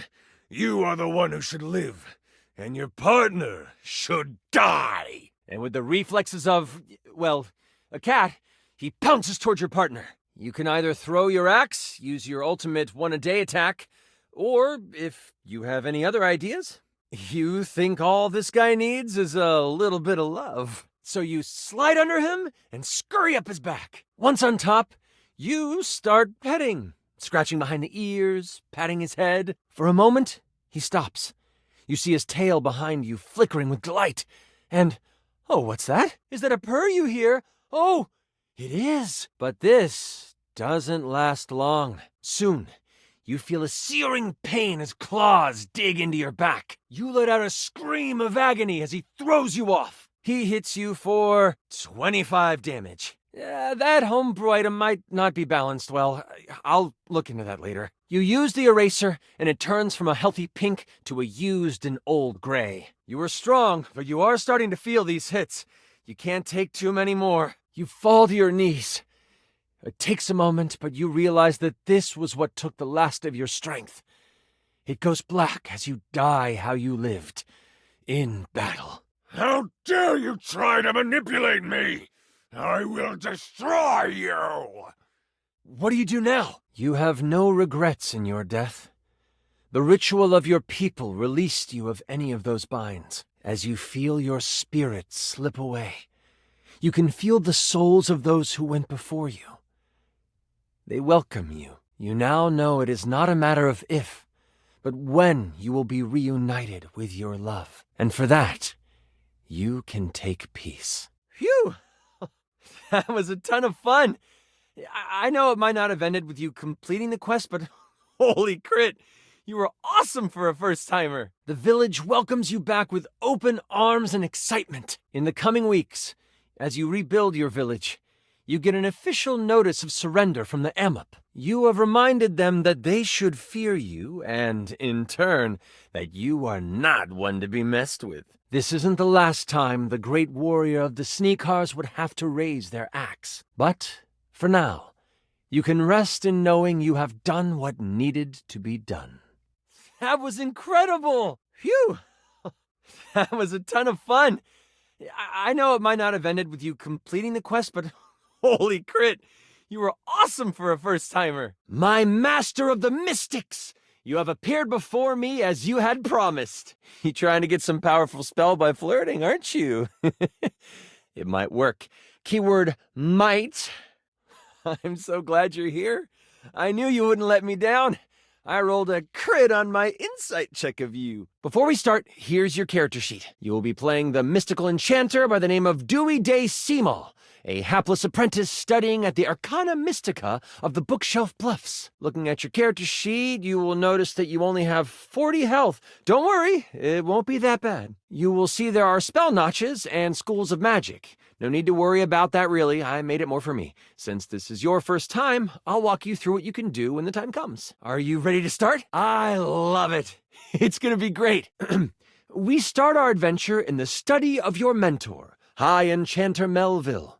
She is an annoyingly proficient enchanter, and you are lucky to study under her. Only Enchanter Melville is also a hoarder. If you ever needed a magical trinket or a mystical doodad, Melville most likely has it. And after 2 years in their care, you are still relegated to dusting these relics while Melville gives lectures to the Spine of Enchanters. The Spine is a group of enchanters that govern the magical world. Melville is one of the foremost researchers and often presents new discoveries to the Spine. That's what you've told Melville, but she always states that this is an important part of your training. You've been doing some magical research on the side, but you have needed some equipment that Melville has to actually get it done. With Melville in conclave for at least another 3 hours with the Spine, you choose now as the time. You go over to your sack of possessing, an item Melville knows you shouldn't have but allows, and you pull out your latest experiment. You found a lamp. Only it doesn't seem to do much. At least, not yet. You sure hope it is. That's your hope, anyway. You've tried rubbing it, but nothing works. But surely, there is something here that will awaken whatever is inside. Looking around this cluttered study, your eyes fall on a few things that might help you. There is an arcane amplifier that you've seen used a few times. There is the Cosmos Collector that can call on the stars to make things work. And there is the Mystic Manipulator, used to alter the very fabric of an item's makeup. Which do you use? You scamper over to the amplifier. You slide the lamp into the mechanism and push some magic into its gears. It starts right up. The stars are your best bet. You place the lamp in the deep bowl surrounded by cosmic dials and magnifying glasses. You figure that changing the very properties of the lamp could render the best results. You slide the lamp into the manipulator and slide the protective glass into place around it. It doesn't take long for the lamp to react to the device. First, it starts to glow. It takes on a warm copper look, but then it starts to shake. Slightly at first, but then, boom! An explosion of magic rips the device apart, and white smoke consumes you. Some of the glass catches in your skin, and you take 5 damage. You wave your hands, clearing your vision, and that is where you see it. The lamp, on the ground, broken in half, and floating above it, with beautiful purple skin and muscles that just won't quit. A djinn. You've done it! You released the djinn inside of the lamp. So, you the one who went off and set me free and all that? The djinn looks at you and cocks out a hip. This one has attitude. Ah, so we're going with rude instead of grateful then, huh? Got it. They then look down at the broken lamp. And the one who has the lamp gets the wishes. Except there is no lamp, is there? I'm good. Thanks for the jailbreak. And with a whirl, the djinn flies out the window and towards the woods. You realize that this is bad. Djinns have been trapped in lamps to stop them from being mischievous and using their powers for evil. You have unleashed a great force into the Bookshelf Bluffs. All of the most powerful enchanters are in conclave for the rest of the day. And if High Enchanter Melville finds out you let a djinn loose, you might as well kiss your education goodbye. What do? You rush to your dorm to prepare to catch a djinn. Using a quick spell to sweep up all the glass and metal, you quickly tidy the study before rushing off to prepare to catch a djinn. I mean, catastrophic. But you don't have to go after him if you don't want to. Okay. Stay in dust. It isn't long before the woods outside of the school burst into flames. All sorts of animated objects pour out of it. Books, garden tools, even chairs. The djinn has made a small army. It isn't long after the fire erupts that Melville busts into her study. She sees you, still cleaning, and by some arcane pull, finds the broken lamp. Before you can even try to explain, she uses magic to lift you into the air, slam you through a portal, and right into the jail under the bluffs. This is where you sit and wait for them to decide your fate. But the school is under siege, and it may be weeks before they get to you. But that's a story for another time. Finding your courage and motivation, you race out of the study and toward your dorm to gear up for the search. In your dorm, your sack of possessing over your shoulder, you start to think about what you might need. But You don't have a ton of time. Your battle wand, of course. You also grab your Tome of Terrible Creatures. Flipping through it, you make sure you find the chapter on djinns. One paragraph stands out to you. It's about metal and the way djinn react to it. It's something to come back to. Oh, don't forget your ringing rock. Someone might call you. You know you can't hesitate for too much longer, so you decide to grab one more thing. Do you want the large red mystery potion? Or there is a box with runes sketched into it. It looks like your roommate's, but it also looks powerful. Maybe this will help? Which do you take? You grab the potion from your shelf. You instantly remember it was the health potion you brewed last week in class. You pop it open and chug it. You feel yourself recover from the explosion earlier. And then some. You get... Wow! 35 health! With strength coursing through you, you head out the door and toward the woods. You grab the box and shove it inside your sack of possessing. You have no time to figure out what it is right now. You quickly head out of the door and toward the woods. You get to the edge of the woods and it isn't hard to figure out where the djinn went. A path of trees has been bowled over. The funny thing is, the path seems to be heading toward a very specific location. It is headed for the hut of the groundskeeper, Moise. Moise is a bumbling old fool, but has a good heart. If anything happened to them, you race through the woods toward Moise's cabin. Right on the edge of where Moise's cabin would be, you see Moise. They are tied to a tree, but they aren't resisting. A tiny gnome, Moise has always been kind to you. They snuck you herbs you needed for your experiments and may have helped you destroy evidence of a failed enchantment before. You know you can trust them. Oh, I'm fine. You can leave me here. They said they would come back for me. Oh, no. My tools. The trowel told me they would come back for me. It's my trusty trowel. You start to think that Moise has lost their mind when you suddenly see something from the corner of your eye. It's a spade, except with arms and legs. Following behind that is a shovel, a rake, another spade, and the aforementioned trowel. They are taking pieces from Moise's cabin and leading them into the woods. The tools are following the instruction of the djinn that came through here. Oh, I hope you didn't have anything to do with that. Oh, well, that isn't good. Don't worry, I won't tell anyone. The djinn might destroy us before we even get the chance. All I know is that the tools need my shed so they can build a throne for the djinn. They might be able to lead you to the djinn. What do you want to do? You jump up, a spell loaded and ready to fly. You catch them unaware, and your magical shot rings through the air, hitting the trowel dead on. Oh, what's the big idea, Bob? All the other tools stop. So, Sexy Queen is not single? We're just trying to work. You got beef?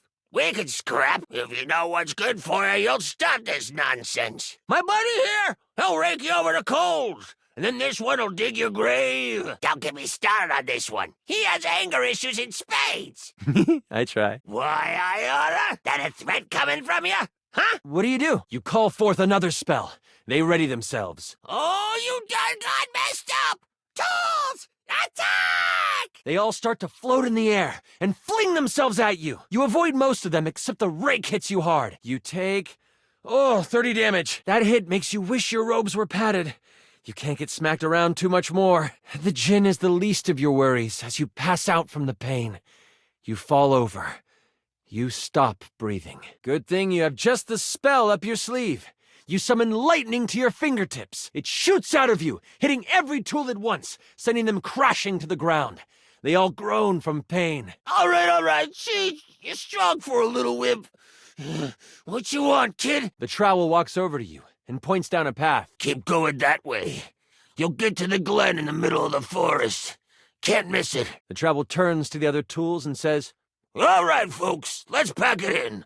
This ain't no union gig, so we ain't dealing with these conditions. Okay, goodness, who died and made you foreman? You're the kid. Untie Moise and let's get to fixin'. With that, you turn and walk down the path that the magical trowel pointed you towards. You decide to stealth your way out of this one. As the tools begin to head off down a path, wood and various building materials in hand, you follow them from a distance. Every now and then, you have to stop because the trowel looks like it's looking for you. But you keep going, following them for a few minutes. Eventually, they stop. All right, time for our break. We've been working for an hour, so we're taking 10. The tools all put down what they are carrying and they begin to talk. You listen closely. So, Rick, you doing all right? This work has out of your general wheelhouse. Oh, thanks for asking, Spade. I'm hanging in there. Trowel can really push a person, though. Oh, I know. Try being their cousin. Crazy thing is, I should have stayed in the glade with the djinn. Did you see all those leaves? They were everywhere. And I'm the perfect tool for the job. But no, lift this board, Rick. Put it there, Rick. The spade puts its tiny hand on the rake's arm. When we get to the glade, you want me to say something? Nah, thanks, though. The Djinn seems like a fair guy. I'll talk to him, see what he can do. The trowel walks over to the rake and the spade. We're gonna head back to the shed after our break. Gotta pull some nails for a hammer. You've heard all you need to, and you head toward the glade. You jump from your hiding spot, and you shout at the tools. What do you shout? The trowel whips around. Eh? Who is you? Can't you see we're working here? The other tools stare at you. The trowel speaks up, mostly because the others don't. Okay, kid. You got our attention. What is it you want? Oh, goodness. Let me guess. He didn't get the permits he was supposed to. The tools start to grumble. Is that what this is about? Permits? The trowel throws his hands up. Listen, whatever Ginny Jin got himself into, I want no part of it. I'm just a tool trying to do my job, you know. You want to talk to the big guy? By all means. The trowel walks over to you and points down a path. Keep going that way. You'll get to the glade in the middle of the forest. Can't miss it. The trowel turns to the other tools and says, All right, folks, let's pack it in. This ain't no union gig, so we ain't dealing with these conditions. Okay, goodness, who died and made you foreman? You heard the kid. Untie boys and let's get to fixing. With that, you turn and walk down the path that the magical trowel pointed you towards. As you make your way toward the glade, your magical senses start to tingle. You see a few pebbles floating in midair. They float up and down, glowing a soft blue. From your education, you know this to be a ley line. It is one of many that converge around the school. You think this is why the Djinn went this way, to amass more power along the ley line. But there might be more to it than that. Still, time is of the essence. You could steam forward toward the Djinn, or stop and do some quick research from your book. You think you know enough to get through.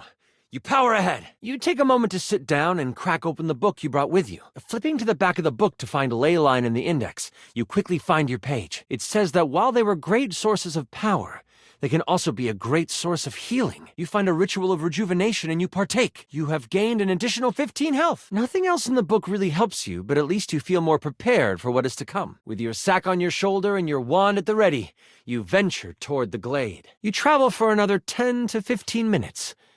It is then you see it. A glade surrounded by trees and, in the middle of it, the Djinn. He is feeding off of a ley line.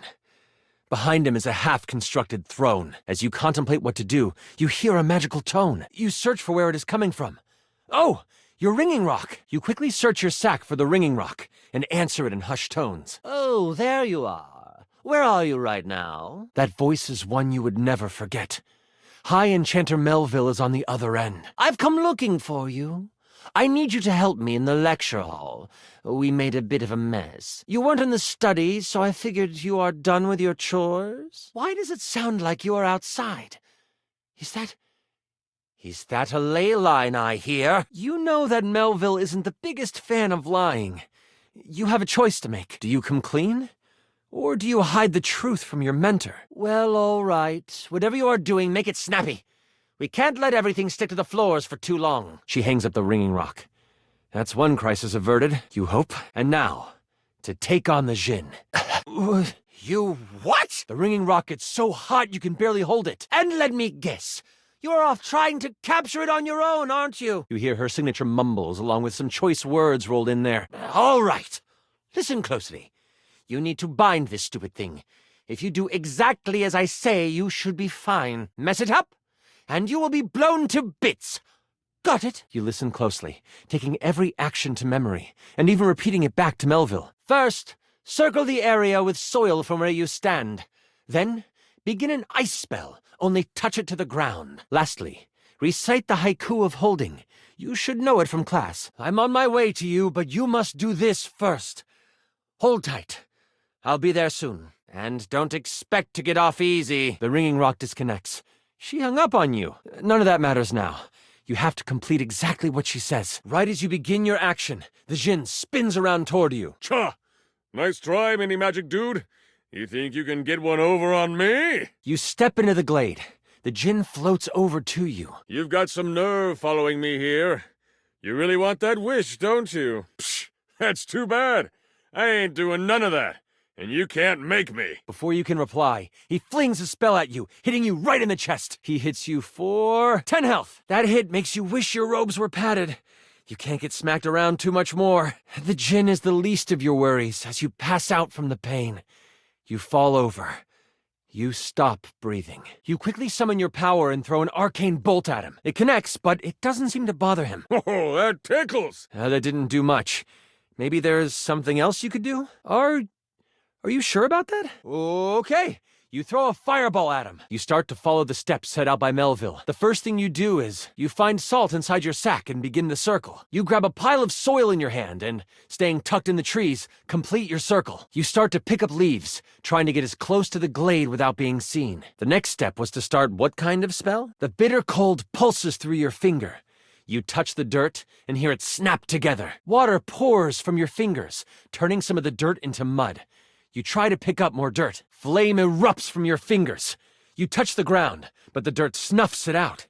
This can't be right. Now, the last step. What did you need to recite? You think back to incantation class, trying hard to remember the words. Always one of your favorites. You quickly recite this poem. It comes to you quickly. It's short and sweet. You hear the spell complete, and you see a dome of magical energy surround the djinn. The fireball bounces off of him. But this time, the djinn isn't pleased with you. Oh, you want to see some magic? Here you go! Tapping into the ley line that you saw him pulling power from, a giant storm of arcane energy comes surging through the air at you.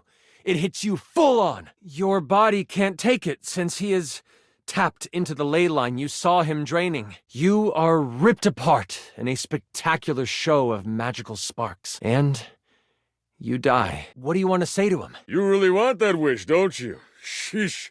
Persistent. Okay, I'll give you one wish and one wish only. Then, you chill. You hear rustling of leaves behind you. Melville quickly comes by your side. You didn't think you could lie to me and me not know, did you? Next time, turn off the rock's tracking. She gives you a smirk and a nod. I see you tamed the thing. The djinn puffs up. Psh! No one can tame me! Melville gets a very serious look on her face.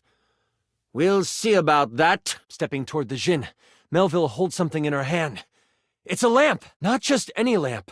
One covered in runes and etchings. You'll have a choice, dear djinn. Enter the lamp and be trapped for all eternity.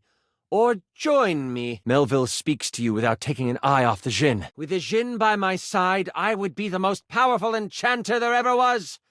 I shall have his power, one way or another. The lamp starts to glow, and the djinn begins to be sucked into the lamp. Make your choice, djinn, she cackles. Make it now! The djinn, with a panicked look on his face, shouts, I'll aid you! My power is yours! Whoosh! A flash of light overtakes you.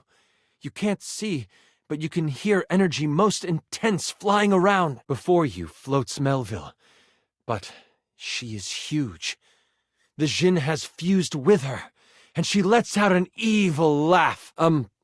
Before I go on, I should tell you, this is the part where I would, monologue as Melville. Is it cool if I do that? Thanks. Awesome. You're the best. Oh, yeah.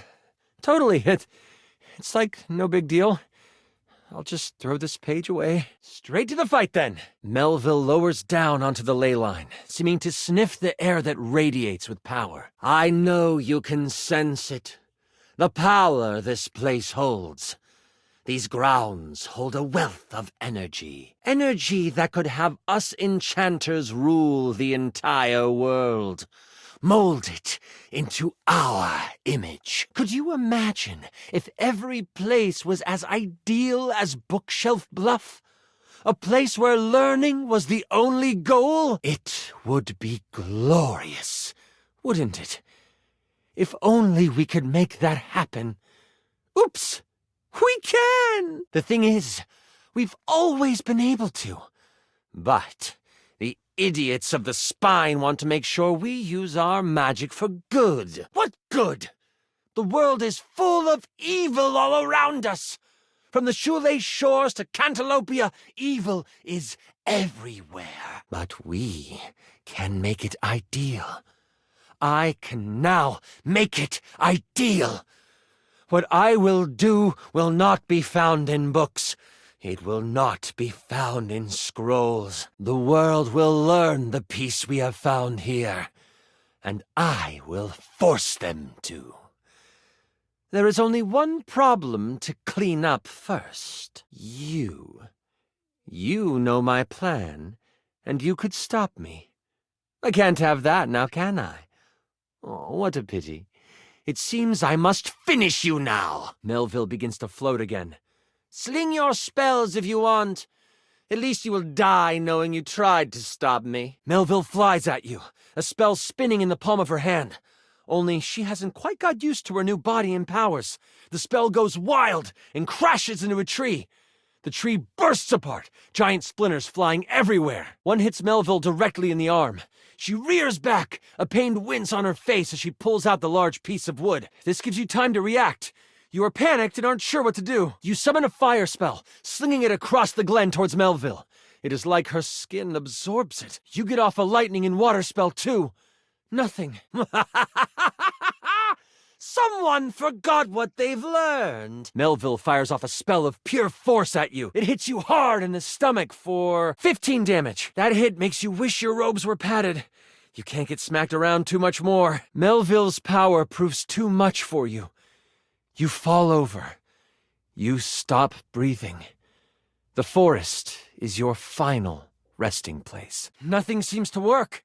What do you do now? You sprint for the lamp Melville left on the ground. Upon touching it, you see it is covered in runes. A quick scan shows you they are runes of capturing. Put that down, Dewey. You don't know what you're doing with that. Melville is scared of this thing. What do? You hurl the lamp at her. As a reflex, she goes to catch it, but it burns right through her hand. That's it! Metal! You remember djinns are weak to metal. The tools! They might be what you can use to stop Melville. While Melville screams in agony, you take off. You are instantly glad you paid attention in runes class. The words come flowing from your mouth like water. And with each word, Melville gets pulled closer and closer to the lamp. Stop! You don't have to do this!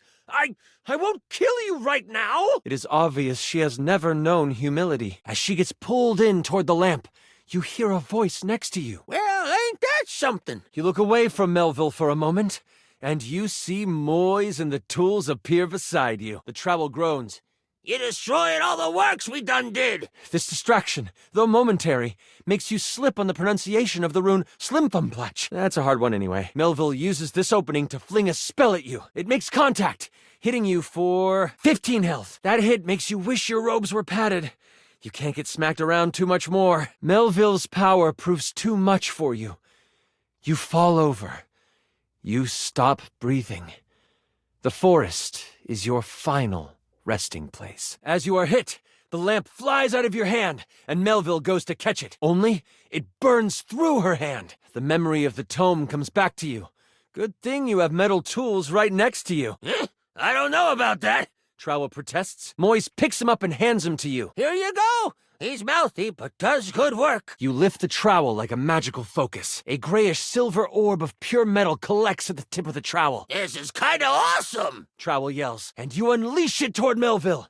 It rips through her, leaving behind a ring of smoke where it made contact. You've never done metal magic before, so you aren't sure how to summon it quickly. This leaves enough room for Melville to counterattack. With a flash of blue energy, she hits you with an arcane lance. She is still reeling from your hit, so it only hits for 5 damage. That hit makes you wish your robes were padded. You can't get smacked around too much more. Even in her hurt state, her power proves too much for you. You fall over. You stop breathing. The forest is your final resting place. You stagger back, pushing through the pain. You lift your eyes toward Melville, and you see the other tools rushing her. They get a few swipes in before Melville starts to grab them by the handle and snap them in half. In that moment, as if by magic, Moise appears. Oh, this doesn't look very good. Moise lifts a hand, and vines fly out of the ground to wrap around Melville. It looks like it's holding, until kaplow! The vines are thrown off and burst into flames as they hit the ground. Now I have to kill you too! Die, Moise! Melville charges up an energy attack. You have a moment to react before it flies. You have enough spell notches to do your ultimate attack. Or maybe a higher level metal spell? Or there might be something else you want to do. You use this time to run through the woods as quickly as you can. Melville fusing with the djinn doubled the size of the entity. And while it can fly, the thick trees prove difficult for it to navigate. As you sprint back the way you came, you come across the tools. They are resting in a clearing, and then it hits you. The book said something about metal? Yeah. It certainly did. If you can get your hands on one of the tools, you might be able to defeat Melville. What do you want to do now? You run out toward the tools. What do you say? The trowel looks at you, unimpressed. If you ain't about paying us and there's nothing doing. The rumble of Melville pushing trees aside to find you is heard. Say, is that the boss? Oh, so changing the terms of our agreement, eh? I don't like that at all. Okay, kid, let's get a move on it. We got a djinn to take out. As the trowel hops in your hand, Melville stumbles across you and the tools. What do? You lift the trowel like a magical focus. A grayish silver orb of pure metal collects at the tip of the trowel. This is kinda awesome. Trowel yells, and you unleash it toward Melville.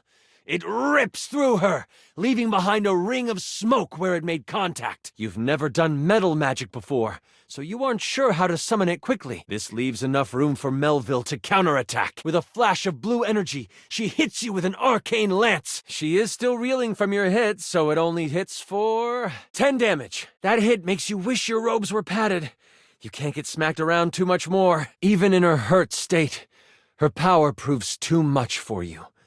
You fall over. You stop breathing. The forest is your final resting place. You stagger back, pushing through the pain. You lift your eyes toward Melville, and you see the other tools rushing her. They get a few swipes in before Melville starts to grab them by the handle and snap them in half. In that moment, as if by magic, Moise appears. Oh, this doesn't look very good. Moise lifts a hand, and vines fly out of the ground to wrap around Melville. It looks like it's holding, until kaplow!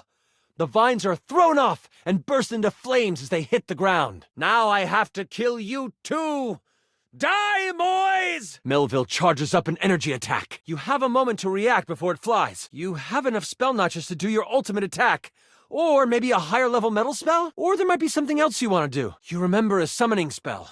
You focus it on Trowel. He comes flying through the air and lands in your hands. Hey now, what's the big idea? Trowel slaps your hand until you let him go. Who is you to be grabbing it, folks? You want to touch? You ask, you moron! I don't see how any of that is my problem, all right? The rumble of Melville pushing trees aside to find you is heard. Say, is that the boss? Oh, so changing the terms of our agreement, eh?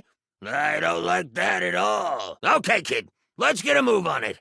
We got a djinn to take out. As the trowel hops in your hand, Melville stumbles across you and the tools. What do? You lift the trowel like a magical focus. A grayish silver orb of pure metal collects at the tip of the trowel. This is kinda awesome. Trowel yells, and you unleash it toward Melville.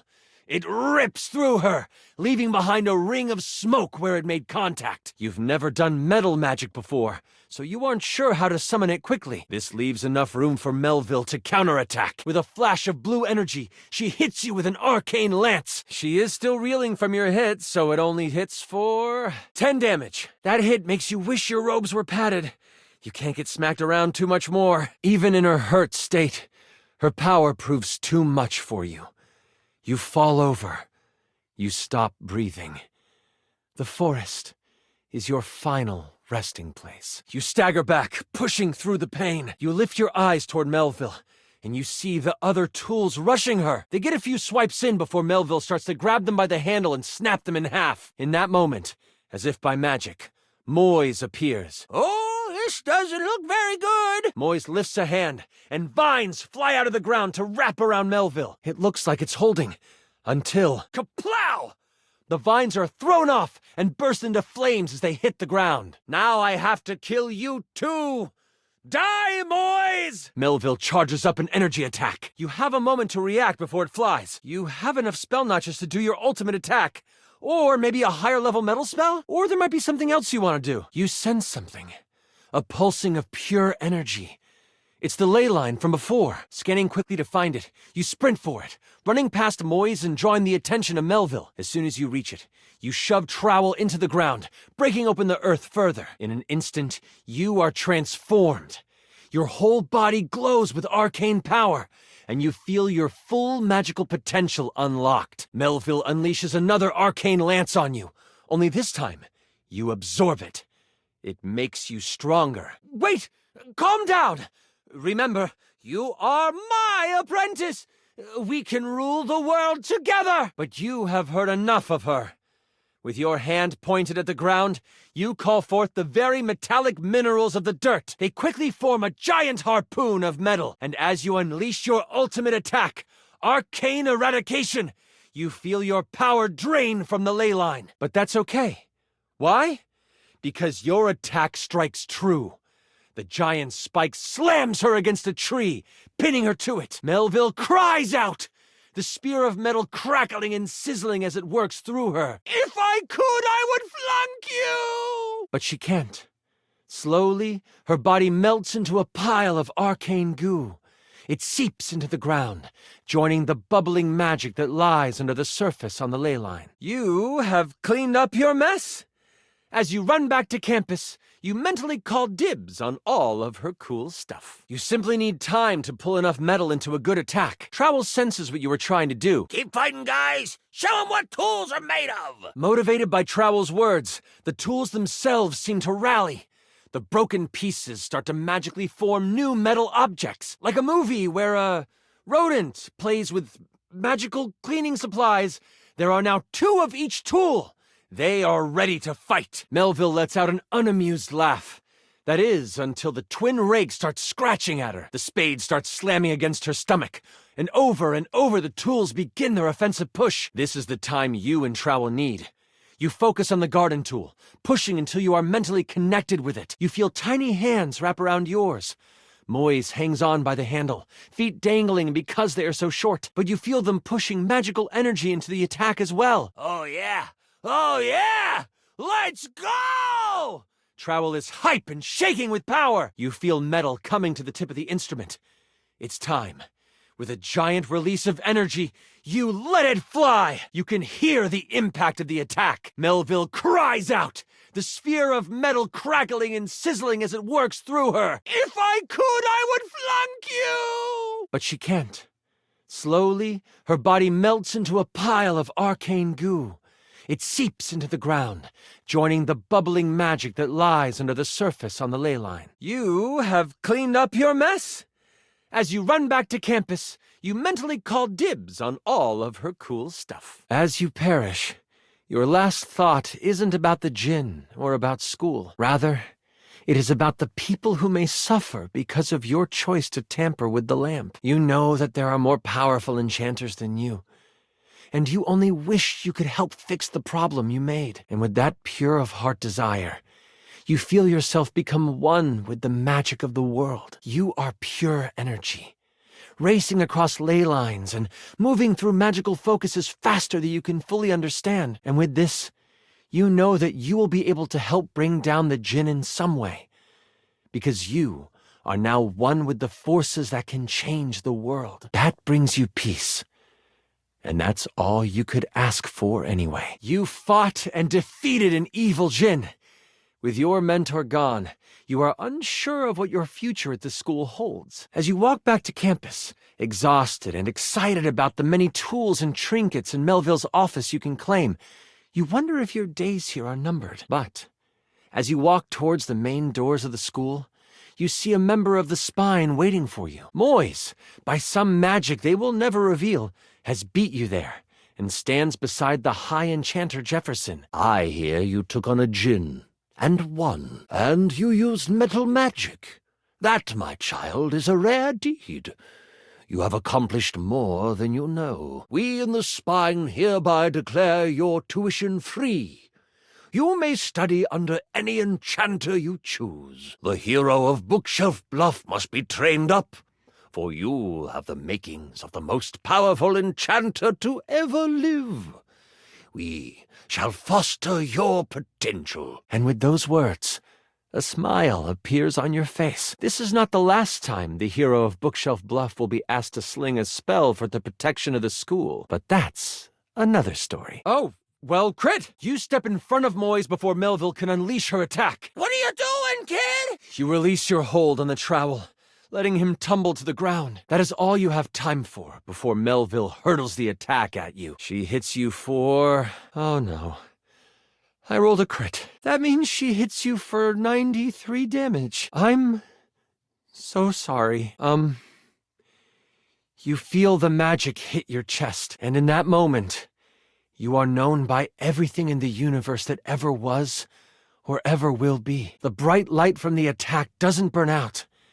Instead, you open your eyes to find yourself swirling in magical ether. Melville unbound your soul from the earthly plane, but in doing so, released you from pain. Everything is beautiful, and you are in tune with all things. But wait, that's not all. You are zooming through time and space and existence, and you slam into something, and then it is black. You open new eyes, and a voice in your head tells you that your sacrifice has earned you another chance. You see the sky. You feel grass under you. You realize you have been reincarnated. But where and who you are is a mystery to you, and that mystery is a story for another time. Can I be honest with you? I hope I can. It's just... I worked really hard on getting everything set up and building out the story, and this is my fault? You didn't pay attention to any of the clues I was dropping. I gave you all the information you needed. You were amazing. The way you just... Sorry. I'm just so excited with how much fun we just had. I'm floored by you. Listen, that was pretty much perfect for me. You are pretty much perfect to me. And if you are ever wanting to roleplay again, in any way, let me know. We could move from the character sheets to the, other sheets? Yeah, I'd like that. Yes. Yes, you can, Jerry. Sure, Jerry. Sure. Until next time, you mighty hero, I'll be waiting for your epic return. No problem. Forgive me for piercing the GM veil. This should always be a safe space. We are friends and adventurers through and through. That was incredible! Oh, the way you sacrificed yourself? Holy crit! Oh, that was better than I could have imagined. You are perfect. I'm sorry. That's super embarrassing. But if that's how you roleplay here, I'm excited to see how you might like some other roleplay. That was such a good session. Listen, I appreciate you so much, and I would love to play with you again. And I'm so damn glad you sat down with me to do this. You're amazing. I need to wind down because that was intense. But please, please, please, come see me again soon. Oh, I'd love to have you play with my dice again. Bye. That is so totally fine with me. Listen, I appreciate you so much, and I would love to play with you again. And I'm so damn glad you sat down with me to do this. You're amazing. I need to wind down because that was intense. But please, please, please, come see me again soon. So, yeah, that was, yeah, but at least you tried. I appreciate that part. Maybe this just isn't your thing, which is fine. I'm not upset or anything. I just... Thank you for playing with me. Maybe we can play a different game sometime. I think I should go. Thanks for trying. That was a ton of fun. I know it might not have ended with you completing the quest, but holy crit, you were awesome for a first-timer. Lux will be a hotshot, using bows and arrows to strike fear into foes from afar. You two will be a great long-distance duo. Look, I can't tell you how much I appreciate you playing with me. It takes a special someone to just dive into G&G. It takes a really special friend to do that. If you ever want to roll some dice or anything, let me know. I'd love to hang out again. I'm gonna roll it to you straight. I'm kind of looking for someone who is willing to share in my interest. And I've been tossed around before. My heart just can't take it. So I'm gonna roll a stealth check and just not engage with you. No hard feelings, I hope. You'll be a hotshot? Holy crit, that was mean. If you were trying to hurt my feelings, you struck true. It's obvious to me that when you rolled your stats as a person, you chose kindness to be your dump stat. You must have a 0 for perception. We are done here. The campaign of us? Over. If you could leave, that would be great. Just leave your character sheet.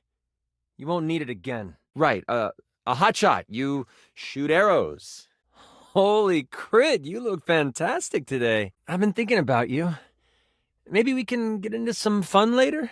I'd love to play a game with you. But don't worry, I'd never play with your heart. And that's a crit to make me smile. Hey there, pal. Hopefully luck has been on your side. May every day be an adventure for you. Huzzah! Oh, hey. Sorry, I'm busy building out lore. I can't really talk right now. Besides, this is probably too nerdy for you anyway. That was smooth. Are you rolling to charm me? I must admit, I have a weakness to charming people such as yourself. Ah, crit. Okay, fine. Yes, in the land of friendship, two people meet in a tavern. One is me, the other is you. You are no longer an NPC. Hey there, it's good to see you around. Do you wanna... Wait, never mind. I know the answer to that. Holy crit, making friends can be hard. I don't really know what we should talk about. All I have in my mind are maps and cool names for townsfolk and tavern keeps. I still appreciate you trying the game out. I know it wasn't your thing, but you gave it a go. I'm still glad you came by. It is always good to see your face. You don't need to wear a costume. Right, okay, that's fine. Okay, back to the enchanter sheet then. Okay, Lux? Holy crit, really? You want to realize me? That's outstanding! In all my roles, I never thought I would have a real adventure. I take it you have the required stat allocation? Ah, yes. Sometimes a level up is needed to unlock what you need. Go forth, my courageous companion. I shall wait for you here. You have returned. Did your journeys provide you with the necessary boons? Ah, worry not. I shall be here, steadfast and patient. We're going to start. Sure. Anyway. Holy crit! Will you look at that? I have taken on a new form. I wonder what my new movement speed is. That's a critical failure. What did you roll? Oh, why, thank you. I owe this new adventure to you and your kindness. Oh, thank you. You automatically succeed that check. You have yourself a very willing creature here. Wait, I want to roll a couple things. A 9 and a 6. I think we can make those numbers work. You do know I wrote this one-shot, right? Do you mind? Moving on. Oh, yes, you. 100% you. It seems I have a quest of my own. Anyways, do you want to use your bow? Okay, roll to see if you can shoot one with an arrow. I thought you didn't roll. You critically fail your attack roll. No, you... Anyway, you shoot your arrow, and with a 1, it sticks into the leg of your party member for 5 HP. So you hit your partner for damage. Having Lux play with us might not have been the best idea. What subs? What are you even talking about? That literally has no bearing on this adventure whatsoever. Will you please just... Back to what I was saying. And he hit you, Lux, for 30 health. Oh no, that's so sad. Oh, won't that be a shame? Moving on. There is no chat! That's not the point. Can I continue now? Oh, for heaven's sakes, Lux. Do it in another room at least. If you had read the sheet, you would know you just threw her your only health potion. You made her stronger, yes. Nope, would. I've just decided. Too bad you don't know any better. Lux, are you going to help? Why would you... Whatever. It hurts, because it is a trowel, and you take 10 damage. Nope, sure didn't. Now would be a really good time to do something, Lux. Back to the fight. Oh yeah, your character dies, instantly, and no one cares. One of the tools shouts out, "So, now you are an evil character, and the adventure is over. So, good job." Oh, so many more. So many. But, not just yet. I need more inspiration. And the one thing that always helps with writing campaigns is guilt and deadlines. Since I don't have any of those, I might just take a break. Oh, so many more. So many. But not just yet. I need more inspiration. And the one thing that always helps with writing campaigns is guilt and deadlines. Since I don't have any of those, I might just take a break. Please, sit down. This is a safe space. Now, how do you want to do this? Oh, we are fighting already. Excellent. I am beginning to think perhaps violence was not the answer. Oh, I have always wanted to hit someone with barstool. I too pick up stool. Yekaterina is here to fight, not sink. You make decision. Troubadour. Miley Cypress is also still alive. It is not always bad to be cowed. If only life could be so easily redone. This G&G is truly marvelous. Perhaps it is trap. A role to seduce this beautiful human, just to be sure. Sacrifice? This sounds unsafe. And what of Yekaterina? Perhaps there is full funding for Yekaterina as well? Yes, I wish to continue. Yekaterina will eat hearty breakfast as well. Breakfast is most important meal of the day. I am ready for action. They could not handle Yekaterina. My aura of strength has frightened them off. Oh, it is Yekaterina's turn. I swing my sword. Justice as this evil creature. The number is high. I hit it, correct? It is quite rude not to invite us to join them. At least offer us sandwich. It is quite rude not to invite us to join them. At least offer us sandwich. If only we could stay in this beautiful place. It's like painting in my mind. They must have heard Yekaterina was coming. Yekaterina will do very sexy and impressive sword dance. The birds and other critters are enchanted by my moves. I unsheath justice, readying my attack. Yekaterina takes respectful knee. Thank you for asking this very important question. Yes, sidekick. Yekaterina is main character. Hot Queen, sidekick. Do you truly think we are strong enough to accomplish our mission alone? Thank you for your kindness. Yekaterina is ready for battle. I wish to kill this one, please. Yekaterina dives in front of Miles in slow motion, shouting, "No!" So it is true that rock music is dangerous. This is what being close-minded gets you. Oh. This has taken a sexy turn I was not prepared for. Who among us could not use a little therapy? I wish to pick the last enemy up and throw them across the room. The wall.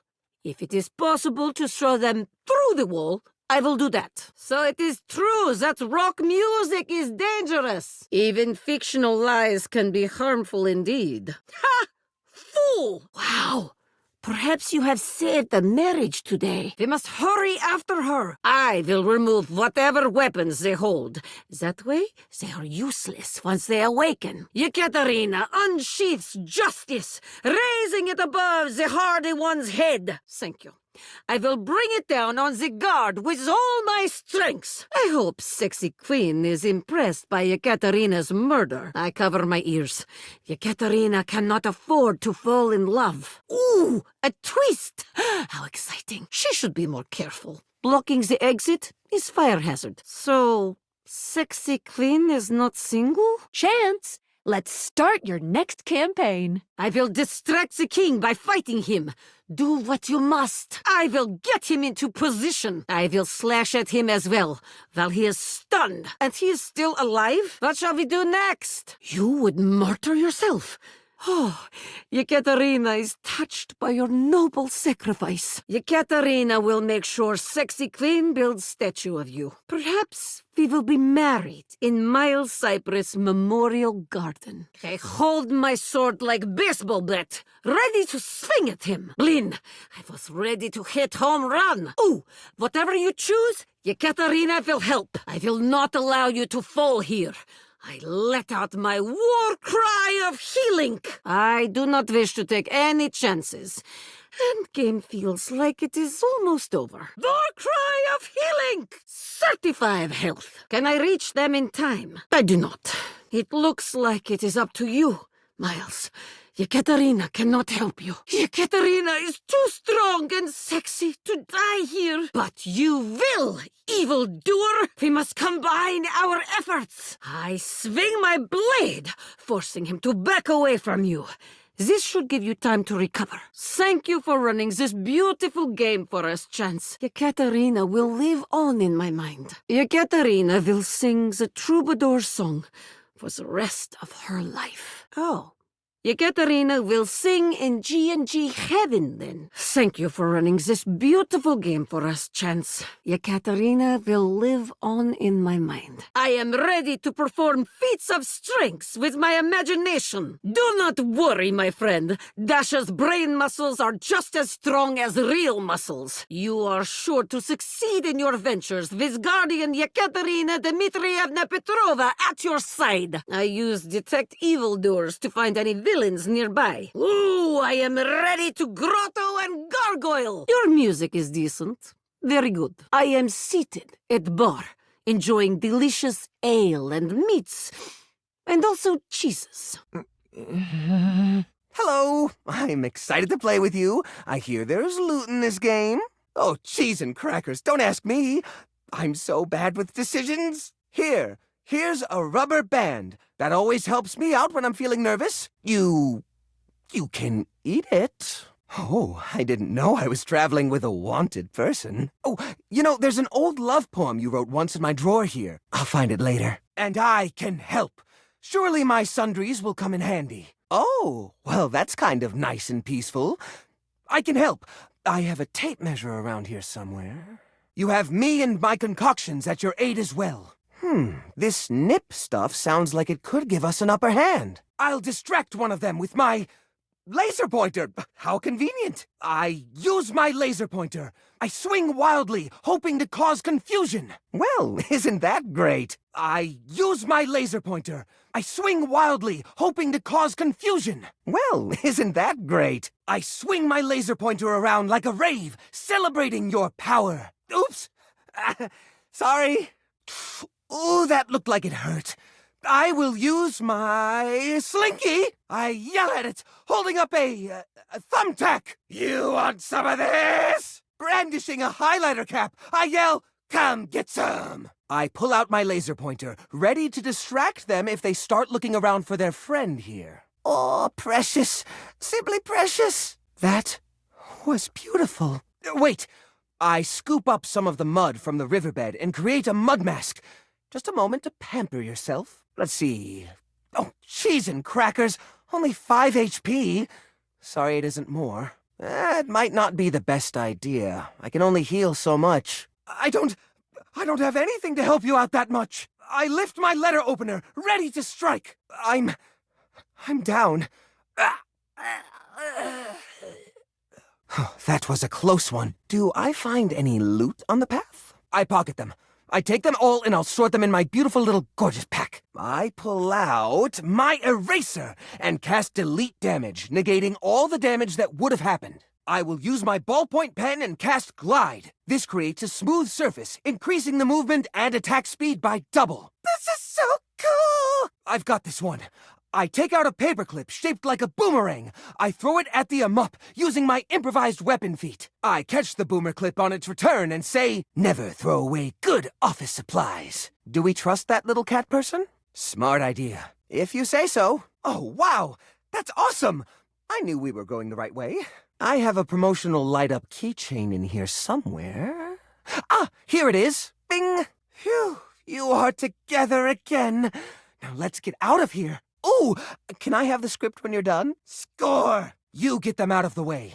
I'll distract them with my laser pointer. I have one more charge on my eraser, so I negate that damage again. It was worth the sacrifice. I take out my laser pointer and shine it in the Amup's eye. This should buy you some time. Oh, it's just a little baby. I want to stay behind and try to comfort it. Yeah, I have a portion of a pet training book in my collection. Inventory. I bet I can find some techniques in there to help rehabilitate this Amup. Hey, this is going to be good. I want to stay behind. The Amup will need a new leader, and I would like to be that person. If they had a healer leading them, as opposed to a warrior, things might turn out different. Really, I want to see what cool stuff they have. I head to it and turn to say, let the village know I chose this life, and I regret nothing. Oh, cheese and crackers, this is heartbreaking. I raise my letter opener, standing by their side. Quick, think of something. I don't know what things I can throw at it. I have one more charge on my eraser, so I negate that damage again. Although I can only negate 15 of it this time, so 10 sneaks through. It was worth the sacrifice. Ooh, can I take it too? Oh, it was nothing. Oh, it was nothing. It was nothing. Same here. It'll be wonderful. It was nothing. What? Sorry, I wasn't listening. I just heard hot. Like Cupid! OMG cute. Okay, I'm totally in. I'll wear a cute little diaper costume. Too late, I'm already changing. Finish explaining everything. I gotta edit this clip. Hang on, I haven't finished posting. Yeah, and then come here.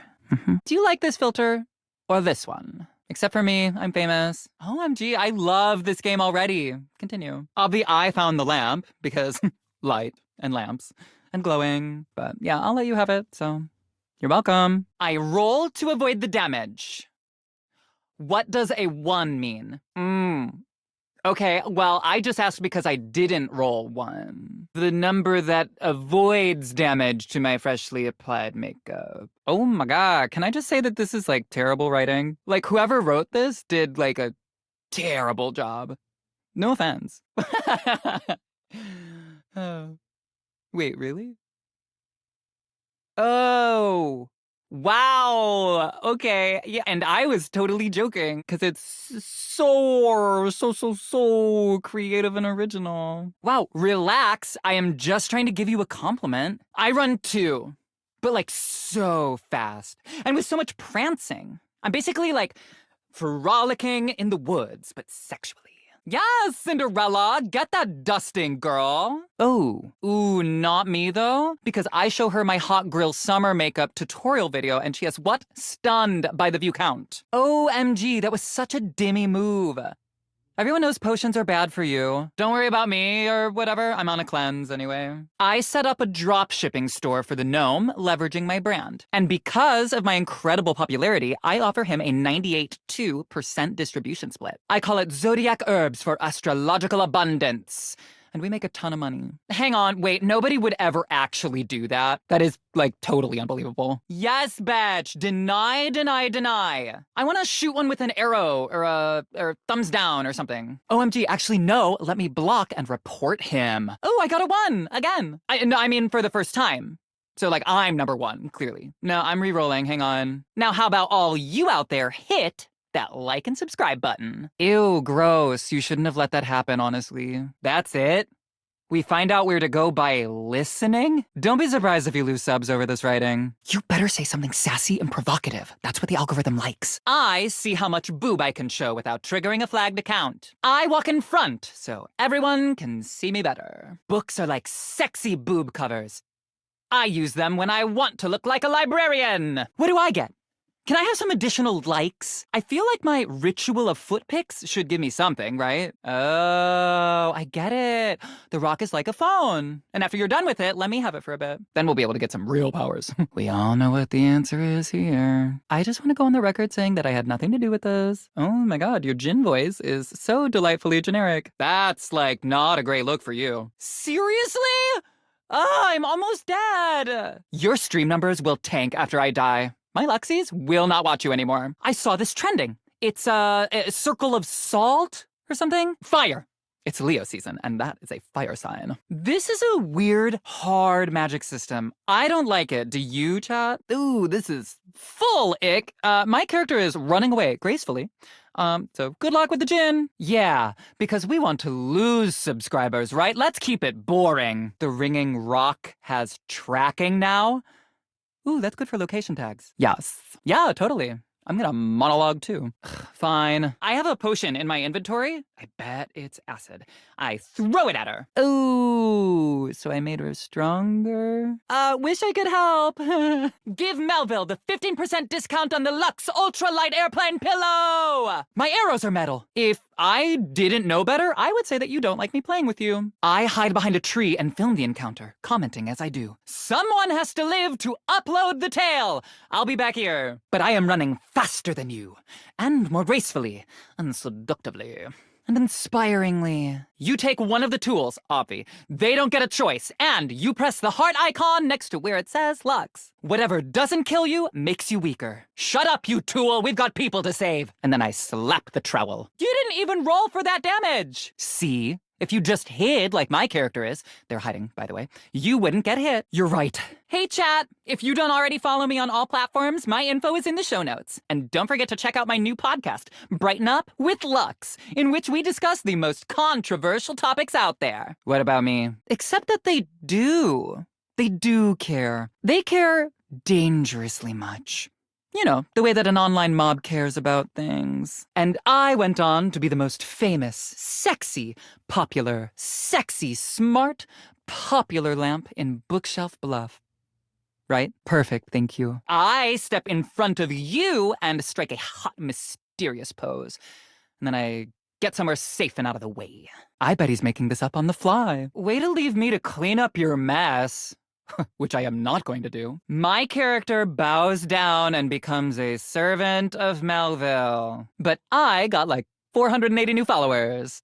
How many did you get? The mysterious cloak comes off, and you see the friendly face beneath. You've never been ashamed of your interest in tabletop games, but ever since you stopped seeing people, you've spent far less time role-playing than you used to. The cloak-wearing nerd standing before you reminds you of days gone by, when you used to gather around a table with your college friends and pretend to be someone else. Chance's eyes light up, his hands balling into fists as he does his best to contain his excitement. She claps you on the back just a little too hard. The spectral energy flows through your dateviators, and what was once merely a 20-sided die becomes, and you do.